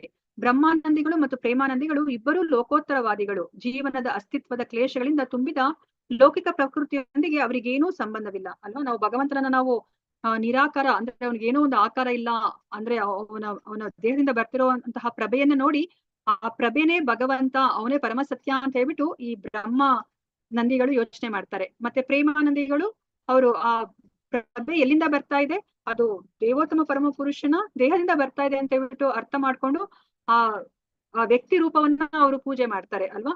ಸೊ ಇಬ್ರು ಸಹ ಆಧ್ಯಾತ್ಮಿಕವಾದಿಗಳು, ಅವ್ರಿಬ್ರು ಸಹ ಲೋಕೋತ್ತರವಾದಿಗಳು. ಅವ್ರಿಗೂ ಸಹ ಮತ್ತೆ ಈ ಭೌತಿಕ ಪ್ರಪಂಚದೊಂದಿಗೆ ಅವ್ರಿಗೆ ಏನೂ ಸಂಬಂಧ ಇಲ್ಲ ಅಂತ ಹೇಳ್ಬಿಟ್ಟು ಇಲ್ಲಿ ಪ್ರಭುಪಾದರು ನಮ್ಗೆ ಹೇಳ್ತಾ ಇದ್ದಾರೆ. ಹರೇ ಕೃಷ್ಣ. ಸೊ ಇವತ್ತಿನ ದಿನ ನಾವು 2 ಶ್ಲೋಕಗಳನ್ನ ತಿಳ್ಕೊಂಡ್ವಿ. ಮತ್ತೆ ಮುಂದಿನ ವಾರ ಶಶಿಕುಮಾರ್ ಪ್ರಭುಜಿಯವರು 14ನೇ ಶ್ಲೋಕದಿಂದ ಮುಂದುವರಿಸ್ಕೊಂಡು ಹೋಗ್ತಾರೆ. ಶ್ರೀಮದ್ ಭಾಗವತಂ ಗ್ರಂಥ ಮಹಾರಾಜ್ ಕಿ ಜೈ, ಶಿಲ ಪ್ರಭುಪಾದ್ ಕಿ ಜೈ, ಶಿಲ ಗುರುದೇವ್ ಕಿ ಜೈ. ಇಲ್ಲಿ ನೆರೆದಿರುವ ಅನಂತಕೋಟಿ ವೈಷ್ಣವ ಭಕ್ತರೊಂದಿಗೆ ಕಿ ಜೈ. ವಾಂಛಕಲ್ಪತರುಭ್ಯಶ್ಚ ಕೃಪಾ ಸಿಂಧು ಬೇವಚ ಪತಿತನಾಂ ಪಾವನೇಭ್ಯೋ ವೈಷ್ಣವೇಭ್ಯೋ ನಮೋ ನಮಃ. ಹರೇ ಕೃಷ್ಣ ಕೃಷ್ಣ ಕೃಷ್ಣ ಹರೇ ಹರೇ, ಹರೇ ರಾಮ ರಾಮ ರಾಮ ಹರೇ ಹರೇ. ಹರೇ ಕೃಷ್ಣ. ಇವತ್ತಿನ ದಿವಸ ನಾವು ಶುಕದೇವ ಗೋಸ್ವಾಮಿ ಅವರು ಈ ಲೌಕಿಕ ಪ್ರಪಂಚವನ್ನ ಸೃಷ್ಟಿ ಮಾಡ್ಲಿಕ್ಕೋಸ್ಕರ ಭಗವಂತ ಅವರು ಈ ಗುಣಾವತಾರದಲ್ಲಿ ಬರ್ತಾರೆ ಅಂತ ಹೇಳ್ಬಿಟ್ಟು ನಾವು ತಿಳ್ಕೊಂಡ್ವಿ. ಮತ್ತೆ ಭಗವಂತ ಅವರು ಕರುಣಾಮಯಿ, ಎಲ್ಲರಿಗೂ ಸಹ ಭಕ್ತರಿಗೆ ಅಭಕ್ತರಿಗೆ ನಿರಾಕಾರವಾದಿಗಳಿಗೆ ಎಲ್ಲರಿಗೂ ಸಹ ಅವರ ವಾಂಛಿತ ಅವ್ರೇನ್ ಇಷ್ಟಗಳನ್ನ ಅವರು ಪಡ್ತಾರೆ ಅದನ್ನ ಅವರು ಪೂರೈಸ್ತಾರೆ. ಹರೇ ಕೃಷ್ಣ. ಎಲ್ಲರಿಗೂ ಧನ್ಯವಾದ. ಹರೇ ಕೃಷ್ಣ ಮಾತಾಜಿ. ಹರೇ ಕೃಷ್ಣ ಮಾತಾಜಿ. ಹರೇ ಕೃಷ್ಣ ಮಾತಾಜಿ. ಧನ್ಯವಾದಗಳು ಮಾತಾಜಿ. ಹರೇ ಕೃಷ್ಣ ಮಾತಾಜಿ, ಧನ್ಯವಾದಗಳು. ಹರೇ ಕೃಷ್ಣ ಮಾತಾಜಿ, ಧನ್ಯವಾದಗಳು ಮಾತಾಜಿ. ಹರೇ ಕೃಷ್ಣ. ಧನ್ಯವಾದಗಳು. ಹರೇ ಕೃಷ್ಣ ಮಾತಾಜಿ, ಧನ್ಯವಾದಗಳು. ಹರೇ ಕೃಷ್ಣ. ಹರೇ ಕೃಷ್ಣ. ಯಾರಿಗಾದ್ರೂ ಏನಾದ್ರೂ ಪ್ರಶ್ನೆ ಇದ್ರೆ ಕೇಳುವುದು ಅಥವಾ ರಿಯಲೈಸೇಷನ್ ಏನಾದ್ರೂ ಆಗಿದ್ರೆ ಅದನ್ನ ಹೇಳ್ಬೋದು. ಹರೇ ಕೃಷ್ಣ.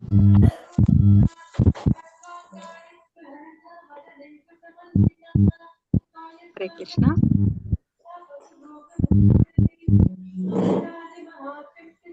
ನಿಮ್ದು ಮಾತಾಜಿ, ನಿಮ್ದು ಡೈಲಿ ಇರುತ್ತಾ ಕ್ಲಾಸ್? ಮಾತಾಜಿ